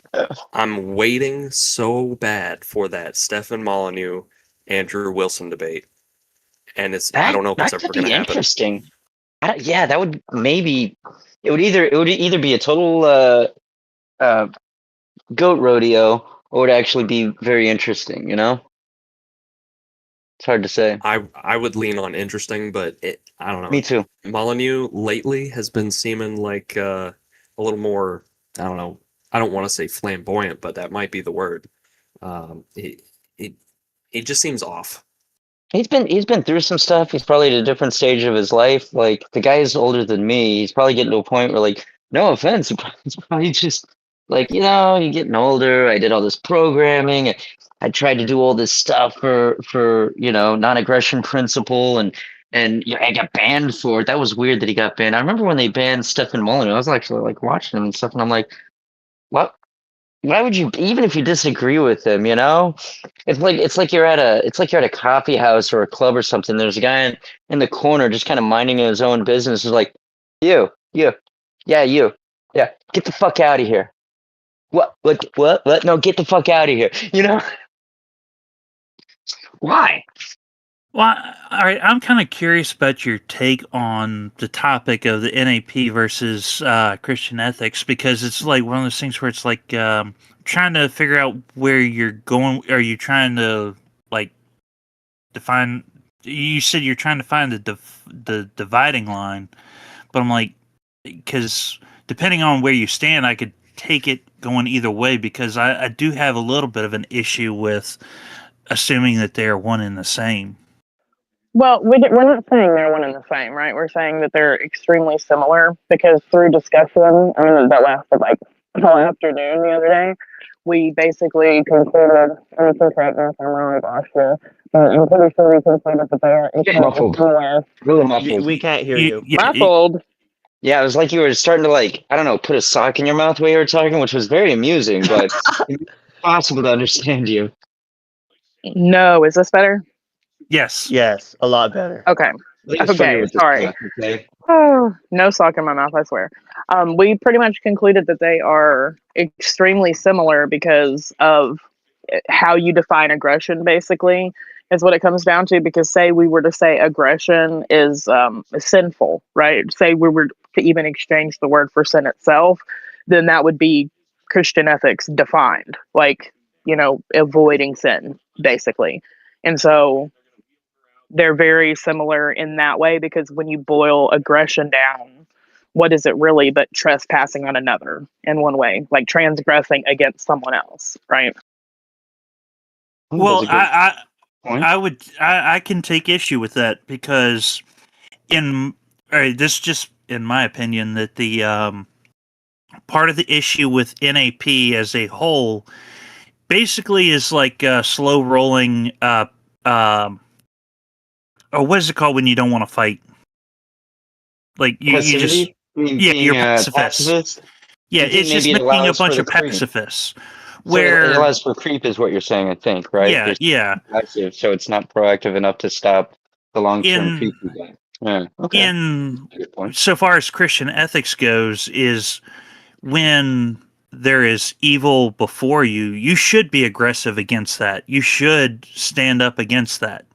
And that would violate the NAP as the Libertarian Party or libertarians propose the NAP, or at least as I've heard it. Well, not completely. And perhaps Alter could also speak to this a little bit if he'd like. But from my understanding, with the non-aggression principle, it's not so much that you are called to stand up against aggression in all its forms, like say Christians are against sin, but you certainly would be justified to do so, like hence self-defense, right? So I think that with the NAP, it's very acceptable, even if not required, let's say, to be able to stand up to any transgression, aka aggression towards somebody else. Yeah, correct me if let me know if you think I'm splitting hairs on this, because the way that I understand the libertarians' version of NAP is basically the only time you should use aggression is in self-defense. Like if someone insults you, you can insult them back, but you shouldn't go any further than that or what have you. Whereas like in Christian ethics, like you should be more inclined to not get violent per se, but to stand firm against things that you see as evil. You know, like the NAP requires a transgression against you personally, where Christian ethics is more of a Hey, moral Tyler, good to stance see ya. between what's right and wrong. Good to see you. Appreciate the engagement. I don't man. know that that's 100% If anybody correct. in the You chat might doesn't be know, he has his own slightly channel too. kind of Definitely check what's him the out. word? Equivocating the non-aggression principle with like pacifism, which is basically never ever. Basically what you're describing. That's really more like pacifism. Well, what's the difference between the non-aggression principle and pacifism? I know there are some. Like the clear one is you are allowed to respond. I missed that. But what else? Because I think that's really what it is. It's like trying to address this. It's like, okay, but where exactly is the line on things? I think that's the big thing, right? Yeah, that seems to be what it is. Well, I'm pretty sure pacifists would even Thanks, say, Tyler. even It's good if to you see you, are buddy. being aggressed, Hope you you're doing don't well, fight man. back. Yeah, exactly. There's That's no what I'm saying with violence the line. whatsoever. Yeah. I don't know. I think the pacifism thing would be like when it comes to. I think pacifists would agree if it comes to self-preservation, like but even to that even It to depends that on how extent, hardcore they are. it's just to stop the transgression against you. You're not supposed to. Like let's put it in terms of like World War II, like the small mustache man push into another country. The pacifists would say, well, we just push him back to the line, where everyone else in the world was like, no, we're gonna push him back to Berlin, you know, like, you know, to stop him versus just pushing him back to the offense line. Does that make sense, or did I go off? Pacifists are they're passive. I think one of their qualities is they're passive to the point where most people would consider it pathological. Because otherwise, it's just normal, Right, to a fault. People, yeah. Yeah, Tyler. Of course, you're welcome, man. Of course, but I would don't say blame if you you it's your day off. identify as Enjoy a it, buddy. pacifist, that would Appreciate you be viewing, though. accurate. But I think like, and this is definitely splitting hairs, but just being agreeable is being a pacifist to some degree. Yeah. Like, I mean, being like, all right, well, let's agree to disagree. That is being a pacifist to some degree. There's a behavior, or it can be, or placating, depending on how it's employed. Yeah. But I mean, just what I'm trying to differentiate is between what you were saying about it being a pathological diagnosis and someone cuts you off and you just blow the horn at them. You don't like try to, you don't engage in road rage. I think even most pacifists wouldn't even blow the horn, to be They honest. probably wouldn't. I mean, if they're a hardcore pacifist, but we're actually talking about the non-aggression principle. Again, it's like, it's pretty funny. Like, boy, I wish Stefan Mullen over here. It would be interesting to get his takes, even if he has changed over the years. So, speaking of Stefan, where does he post now? Because I know he was like Rumble. I know he does a lot on Rumble. Okay, But I think he does stuff back on YouTube again. because he's been unbanned, but I could be wrong on that. I think I've seen him Rumble is back on. like Rumble is genuinely the best platform. It's just not good for new beginners. It's not. Everything's a trade-off. It's Yeah. good, and it's certainly, wouldn't be as big as it is if it weren't for the actions of the commies at YouTube, who basically, Yeah, China likes YouTube. you're not allowed to talk. Huh? What? Wait, Vexen, this is way off topic. I'm just going to say one thing. But there's a guy you need to check out on YouTube. His name's Nick Freitas, because one of the, he was, Oh, he I was love it. a member of the General Assembly here in Virginia. And one of his go-to lines is, "There are no solutions. There are only trade-offs." Well, it's predominantly true. It's not true 100% of the time. I've seen some of his stuff. I know who that is. I've seen some of his stuff. And to be fair, I think he stole that from it's the black gentleman that is an economist. Thomas Sowell.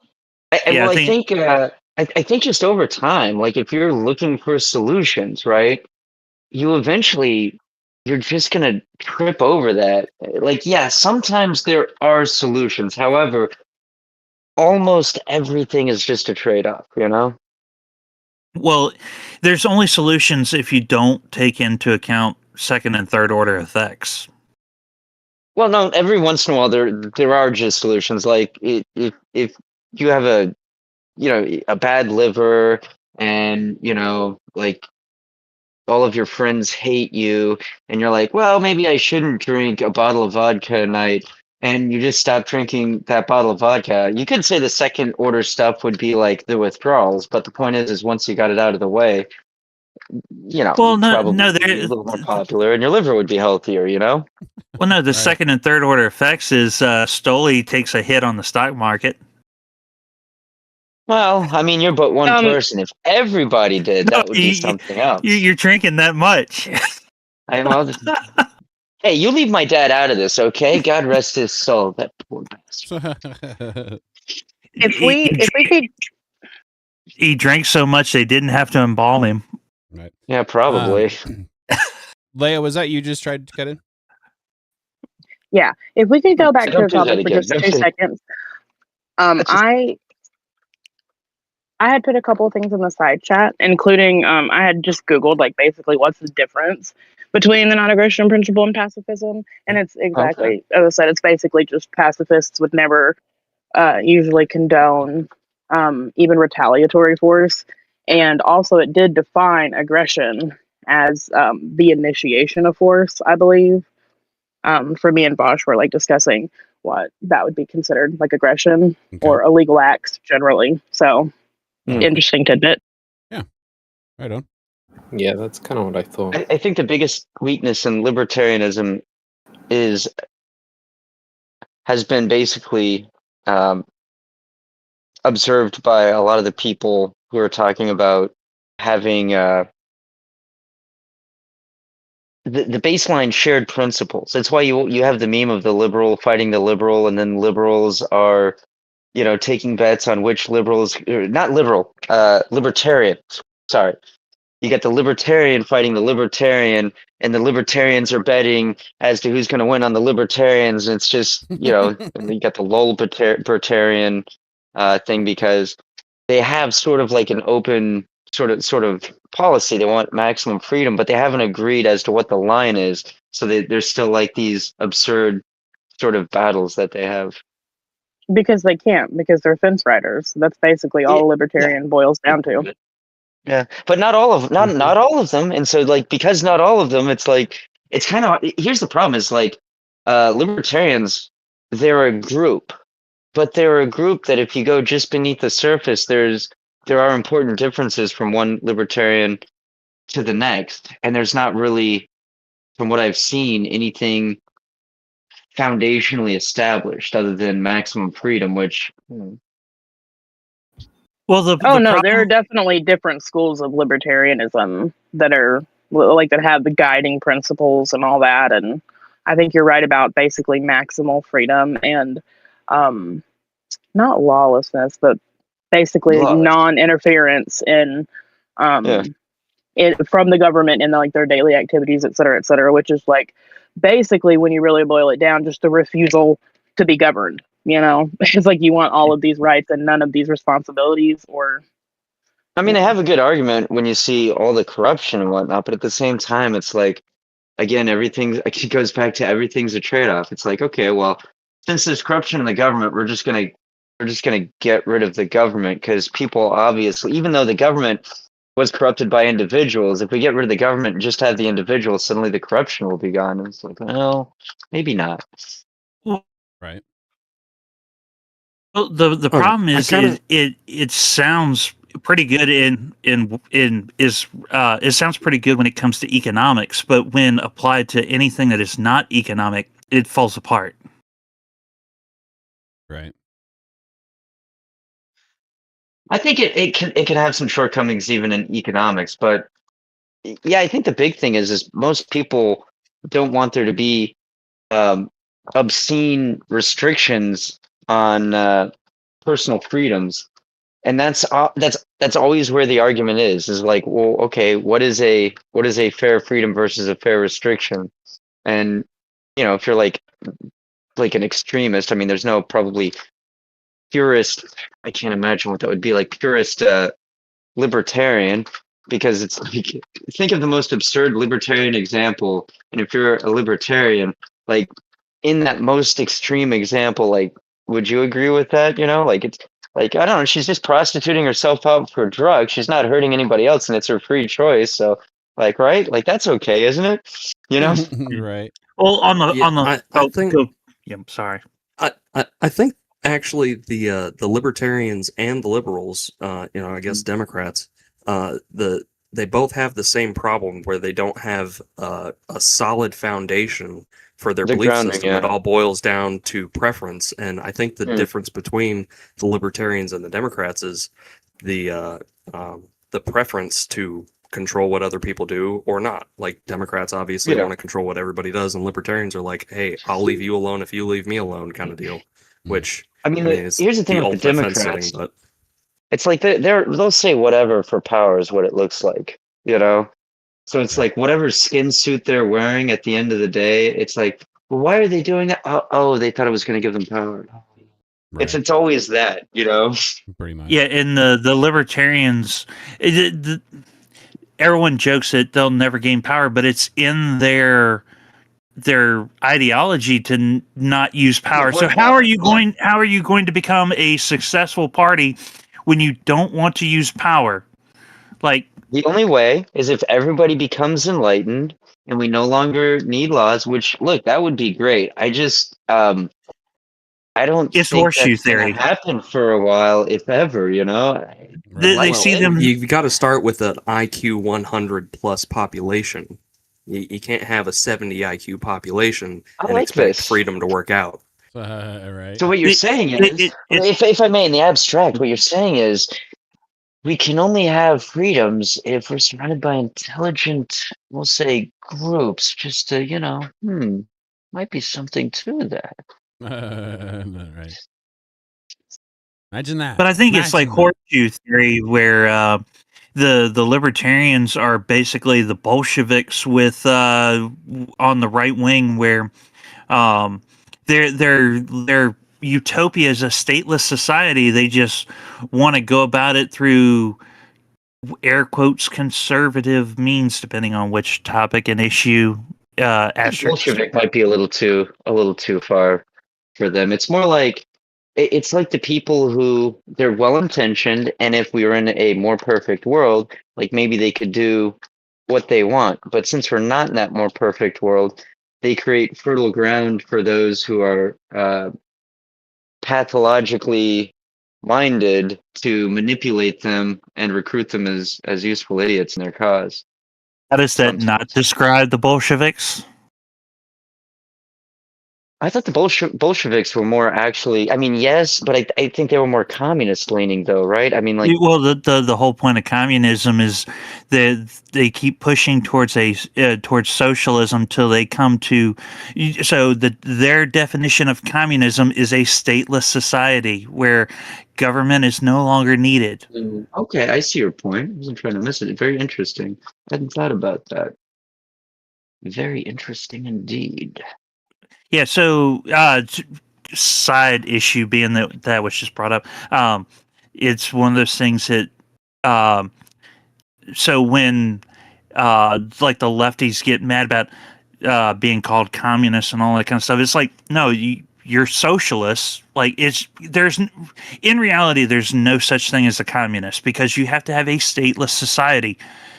You're never going to have a stateless society. You are just forcing more socialism on the people time after time in the hopes of getting utopia, which you just move some pieces around and, put a different color coat of paint on the walls and you got libertarianism.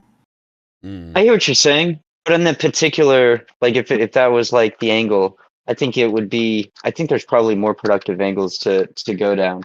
Like, you're not a real communist. There's no such thing as a real communist. Although I guess you could kind of screw with someone's head with that. That would be pretty funny. Which is really the best you're going to get out of most people who call themselves communists. We lost Fawcett. Oh, gotcha. Her husband probably called. It's usually how it goes. We are going pretty. You'll late lose too. me next. Yeah, it's getting kind of later in the day anyway. But we'll miss you. I appreciate you being here, though. Are you gonna need to go here pretty soon? Is that what you're saying? Pretty soon. Do you want to? Is there anything you want to shout out before you go, so that in case we get back into? Not really. Okay. I like you. You should know by now. I just like to give people the chance to shout something out if they want to. I can shout out. Can I shout out a content creator? Like, I think you know of him, but maybe some of your audience doesn't. Yeah, go ahead. Like, he's not on point with everything, but even when he's not perfectly on point, guy's got a good sense of humor, and you know what? He's clever, and I respect and appreciate that. It's rhetorically defective. Love that guy. He's great. Rhetorically defective is a good creator for sure. Yeah, good shout out for sure. Good guy. Yeah, if you haven't checked that channel out, check him out. He's got some good takes, some funny things about him too. Let's see. Well, I mean, the thing is, even if you disagree with him, like, he's pretty funny, and so it's like, like, honestly, if you've got a good sense of humor and you're clever, look, unless you're trying to manipulate me to, like, jump off a cliff or something, I can give a lot of leeway, you know? Yeah, exactly. Prentice in the chat says, how do they define state, though? Is it simply no oversight because for people to live beside each other, they have to agree on the way of living, and unless they hold themselves accountable, there will, by necessity, need to be a form of enforcement? I mean, that's a good question. I think, again, like, this is one of those, like, where's Stefan Molyneux? He'd be able to explain it perfectly. But yeah, it's like, how do you have that as a structure? Would you have no structure? I don't know. So I don't think the questioner is wrong. I think that, and that's why. All right. So there's a saying that the only time, air quotes, communism or socialism is effective is in the household. You are the head of the household, and what you say goes. Fair. But once you step outside the home and you try to group any group of people larger than that, that fails eventually. Yeah, it goes south real quick. But as the government standpoint of it, I think a stateless society would have to be one where there's no formal government. But even again, it's utopia. You would have to have some sort of. There's going to be structures unavoidably, and if those structures end up in the position of governance, do you not accidentally, even if you're trying to avoid it, de facto fall into governance? That's kind of the question I have. I'm not saying that that's the case, but it appears like that would be, right? Am I wrong? Maybe I'm wrong. So let me steel man the libertarian thing and then tear it down.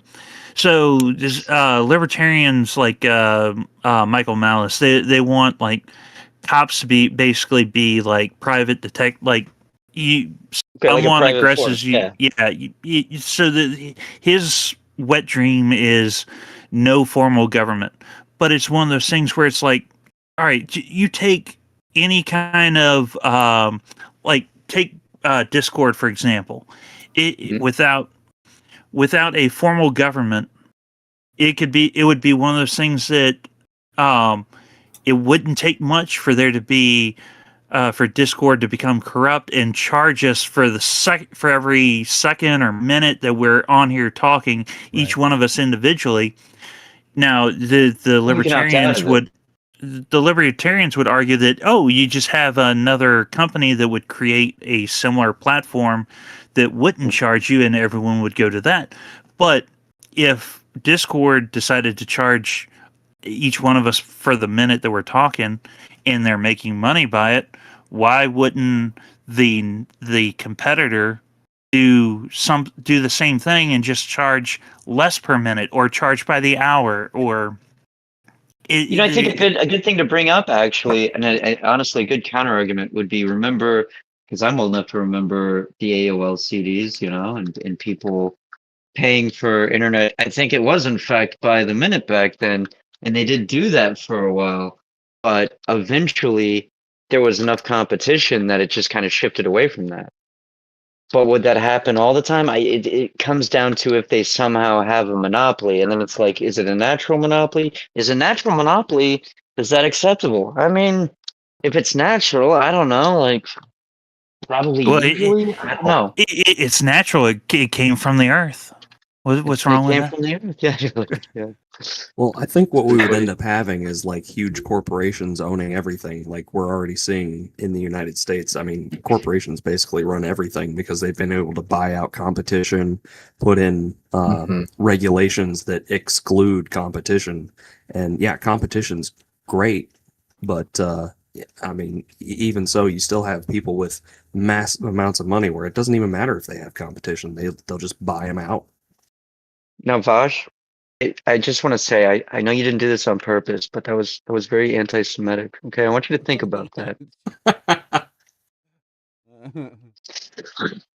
That's funny.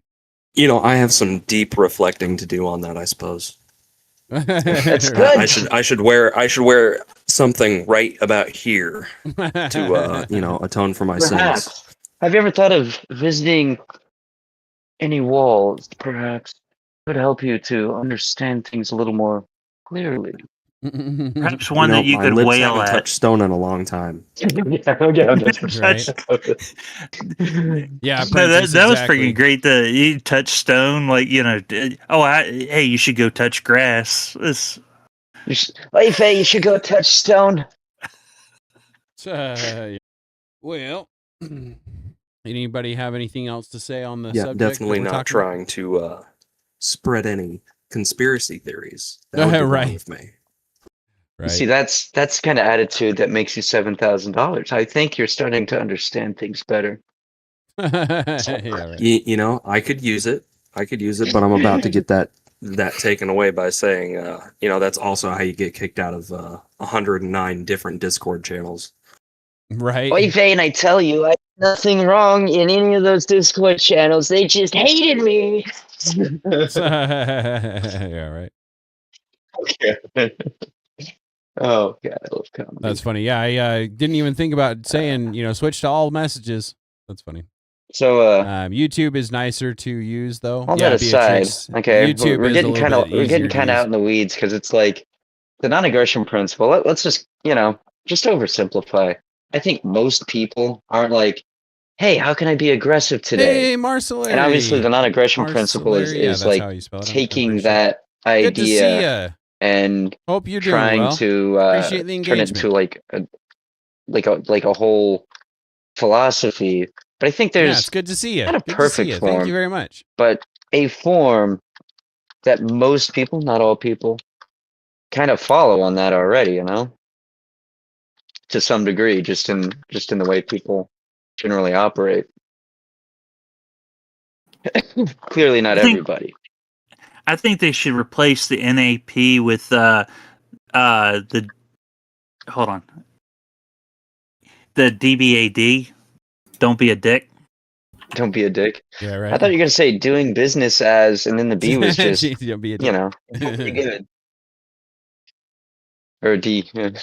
DBAD. The D bad.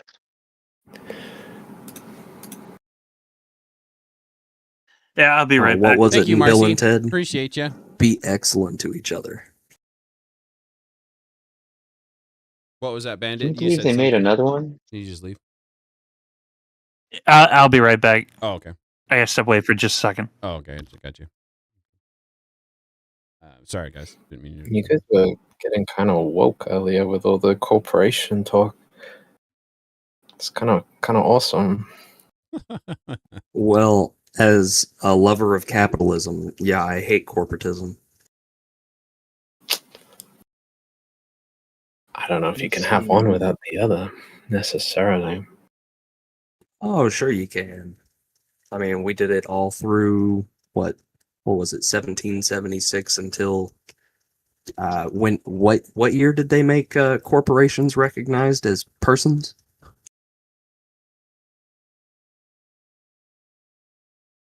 Oh, that's Of course, question. Let's see what people are saying. it happened way before that, but Right. Yeah, that's an old move there. I think I want to say freaking 60s or 50s or something like that. well, what I mean is we stopped being really truly capitalists as soon as we got off the gold standard. Yeah. Oh, I got you. Yeah, exactly. So Marcy, we're talking about NAP, which is non-aggression principle, versus Christianity. Essentially, is what the prompt is currently. Kind of just depends how you define it at that point. Yeah. Yeah, but to kind of bring this back to the original topic, Thanks, Vex. I think somewhere where Christianity might have a opposition to the Thank you, NAP Marcy. is Appreciate that. in like Yep. just war theory. So, like we were talking earlier with World War II, it's like, should we not have gone and helped Europe? Like, should we have just minded our own business until? I mean, we kind of did until we got hit at Pearl Harbor, but I mean, everybody was saying we should go to war. We should go to war. That would have been aggression on our part because we weren't being hit. I mean, I don't know at the time if we would consider them allies, but defending your friend when they're being aggressed upon isn't necessarily, you being aggressed upon. So that would kind of violate the NAP. Fair. If it would, I think that's kind of silly. I think like exactly. If someone like else is being aggressed upon, then you should be able to also, step in. Yeah, but that I think that's the point I'm trying to make. Is that a strict interpretation of the non-aggression principle would say that's none of your business.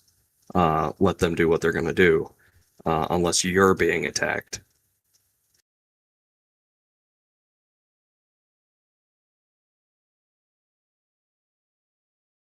Whereas Christian ethics would say, hey, that person over there is being, incredibly oppressed, or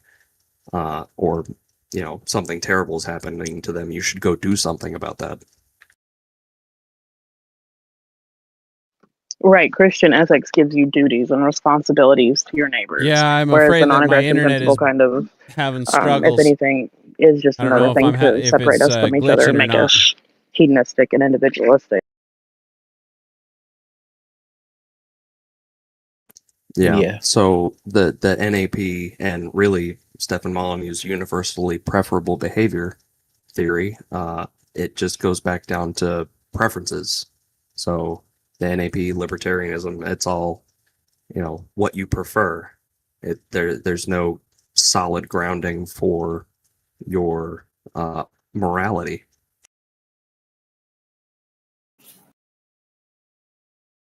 Fair. I mean, that's like every form of morality to some extent.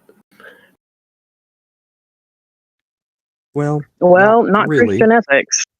Exactly. I think Christian ethics also is kind of what you want it to be to some extent. Well, I Well, think that's an no. illusion created by the fact that we've had so many schisms, but Christianity does have like solid objective in the sense that your morality is given to you by an outside source, not necessarily what you prefer. Yeah, but then like what that morality is can be, shifted to what is like required in the moment. Not really, because God's morality is set. God is unchanging. So the morality that he commands us to behave by Marcy. Exactly. does not change. I can't think of a our place either. human interpretations of the text may differ. That's the denomination issue. Yeah. But the morality itself is unchanging. So is very, very solid, very grounded, and objective. I mean, yeah, but we like physically cannot use that. We can only rely on our interpretation of it, right? Well, again, that's the denomination issue. We've got so many denominations reinterpreting things when we do have, the original church we could fall back on. Definitely not saying that's one denomination or the other, though I have my opinion on that. But there is an original, tradition that the church has passed down where that morality stays the same. What? I'm sorry to interrupt, but what's the term that liberals use to like degrade Christian ethics? Like is it Christian nationalism? Is that the term I'm thinking of? Where they think that it's going to become like a theologic fascism, like be like like a theocracy. Yeah. Yeah. Because I don't have a problem with Christian ethics, but I could see like over a period of time. So let me just do worst case scenario. You have like some offshoot, like the Jehovah's Witness, their brand of Christian ethics takes hold for some reason, and then all of a sudden we're having to base our laws based on a obscure or wrong telling of what Christian ethics believes in or what they are. I know I fumbled that explanation beyond belief. You're good. Yeah, you might have to run that by me again. I'm sorry. I was listening, but I got kind of lost. Yeah, so basically, let me put it this way. Like, let's say the Branch Davidians, or so Christian ethics rises in power, and then like the Branch Davidians, their version of Christian ethics Sorry, Beatrix, becomes it becomes the way we write laws. I'm pretty sure there'd be plenty of Christians that would have an issue with that form as a base. Let me just put it this way: as a baseline, like standard for how laws should be written and applied, I don't have a problem with. But like when it becomes like one of those things where, oh, you can't do this one thing because there's one scripture that some dipshit misinterpreted to mean something it didn't mean. Read Shogun. And all of a sudden there's a law against you, being able to blow your nose.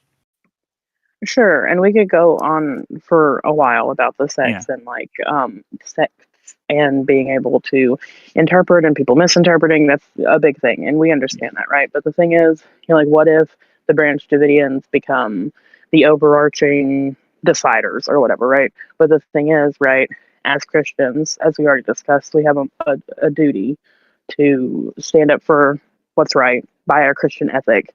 And if a majority of Christians, supposedly it's a majority Christian country, right? And if all of us see these Branch Davidians, which are for certain going to be the minority, right, trying to grasp for power, we're not going to allow that. Like another branch of Thank even you, like Homestead. the I atheists or appreciate whatever you. are not even going to have to worry about coming in because we will self-police that from happening. The And other just Christians will be like, I don't think so.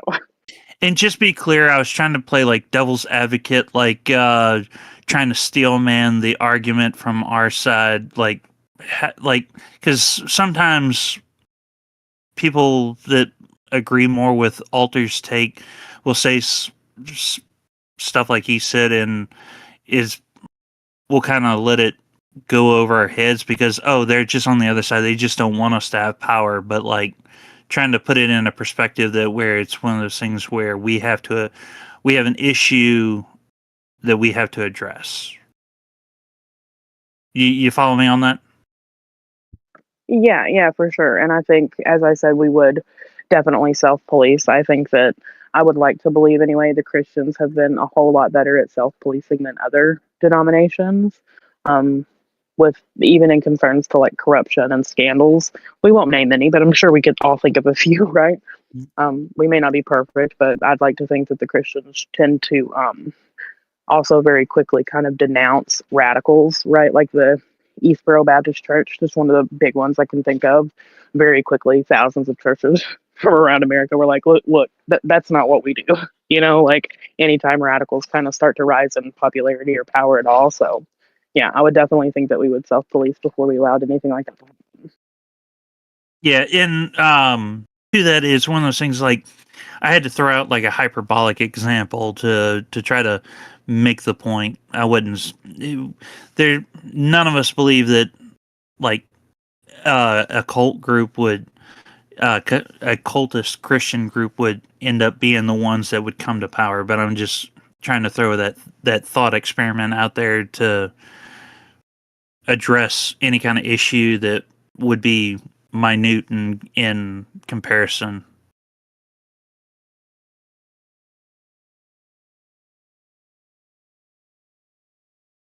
So how about them Bulls? Right. Real quick. So Marcelary in the chat says it's buffering every 10 seconds. Is it just me? Is there anybody else that's having that issue with the stream? My internet is having some serious issues the last couple days. So if that might be what it is, and I apologize. I'm not listening to stream right now because I'd have like double, an echo. You're good. But I did experience. I had to bounce out and come back in earlier because I was getting robot voices. Yeah, I think my internet is having some issues, but yeah, it's down seriously underneath like 1,000 kilobits per second. So, do you guys have anything else to say? I might need to wrap up the stream here. No, I think we solved all the world's problems. Yeah, right. yeah. World peace has been achieved. World peace has been achieved. That's right. Yeah, all we have to do is get Christians in power all over the world, and we're good. Right. Exactly. Vexen, you've been on mute for a little while. I know that you've been taking care of your brother. I don't know if you can hear me or not, but I just want to make sure if you have anything to say. I don't think he can hear you. I don't think so either. He says in the chat, he says, you don't realize how fidgety you are until you watch yourself on live stream while you are on the phone with a friend. That's funny. I hope he can't hear me now because that was funny. I'm just kidding. Anyway, so we'll go ahead and probably wrap up just because it is getting late. I do need to get up from work in the morning and things like that. So I'll start off with Leia in the corner there and give you guys a chance to shout out any channels or anything that you want to give a shout out to. So Leia, you go ahead and do your thing. Sure. Thanks, Tater. I always enjoy being on the panel. So thanks for having me, of course. Of course. Those of you, most of you know that I have a channel.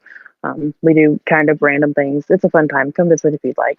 And as always, remember to donate to Tater, help him with a grift, share with a friend, and engage when you see his content, including his longer form of VODs, not just the live streams. Thank you, guys. Thank you very much. Really, for I was that. stuck in the Go phone check so out my long. spigot. Appreciate I you missed the whole joining. thing. Yeah, I know. I'm probably having to wrap up the stream too. So, but I appreciate you, Leia. Appreciate He missed the us engagement. talking bad about you. Yeah, right. No, that's cool. That would have been fun. Give me But something to play off. you're always welcome to come on back, and you have yourself a blessed night. Okay, Leia. Thanks, y'all too. Thanks. Good night. Good night. Take care. So Vosh, you go ahead and go. If you got anything to shout out, you can feel free to. No, I don't make content. I love being up on the panel, as always, whenever I get the chance. Yeah. It was a great conversation. We talked about all the things that I had been wondering about, and I think I came to a pretty good conclusion. Right on. But I don't make content, but I have been considering it, so keep an eye out. Right on. Well, I appreciate you will. being on the panel. You're always welcome to come back whenever you have time. And I appreciate the engagement. And you have yourself a blessed night, man. It looks like Thanks. Take it easy, Alter. Tater. Have a good night, man. Alter headed out, so I appreciate you being on the panel while you were, Alter. And you guys, if you don't know, he has a game on Steam, Red Entropy. Go check that out. Real quick, let's see. Vexen, do you have anything to shout out? You wanted to shout out again or anything like that? I want to say like it's a really good format. While I didn't see a ton of people on the channel, the format itself, I think over time is I think it's really gonna draw some attention potentially. I mean, you got to get people more interesting than me, but it's a good start, right? No, I liked you on the panel. I appreciate you coming and joining. I appreciate that feedback. I really hope to make something of this channel, so I appreciate that. Appreciate the engagement, and you're always welcome back, man. You have yourself a blessed night, buddy. All right, I'll take it easy. Thanks. And then Bandit, you're the last one, so I'll give you a chance to shout anything out that you want to shout out. I want to shout out Potato's channel. Make sure you like, subscribe. We don't want any of the letters in the chat, so make sure you're liking and subscribing. That's right. Appreciate that. I anything else? Nope, that's about it. Okay. Well, I appreciate you, Bandit. I appreciate you shouting me out.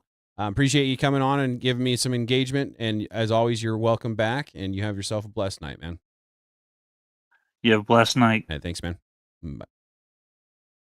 All right. Well, that was interesting night. Good conversation. I always like my conversation, my open panels. Really would like to get some more people involved in them.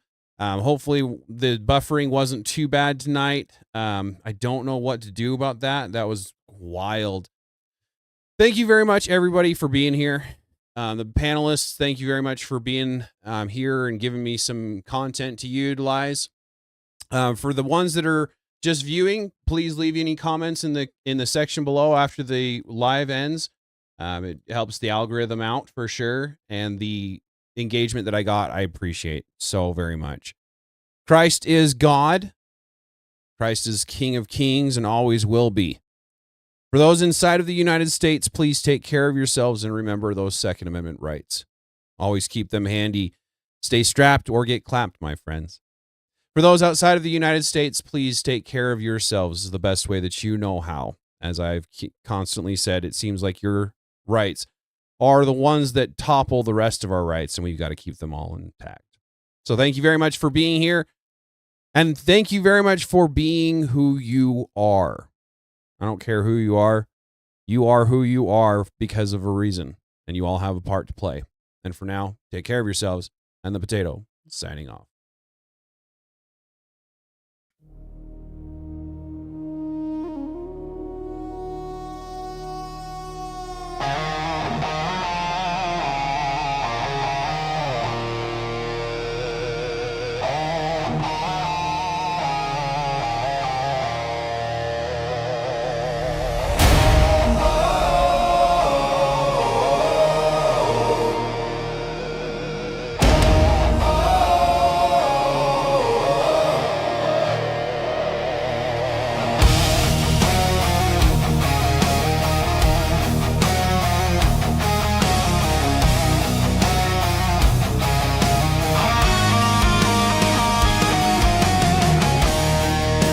build kings from comfort.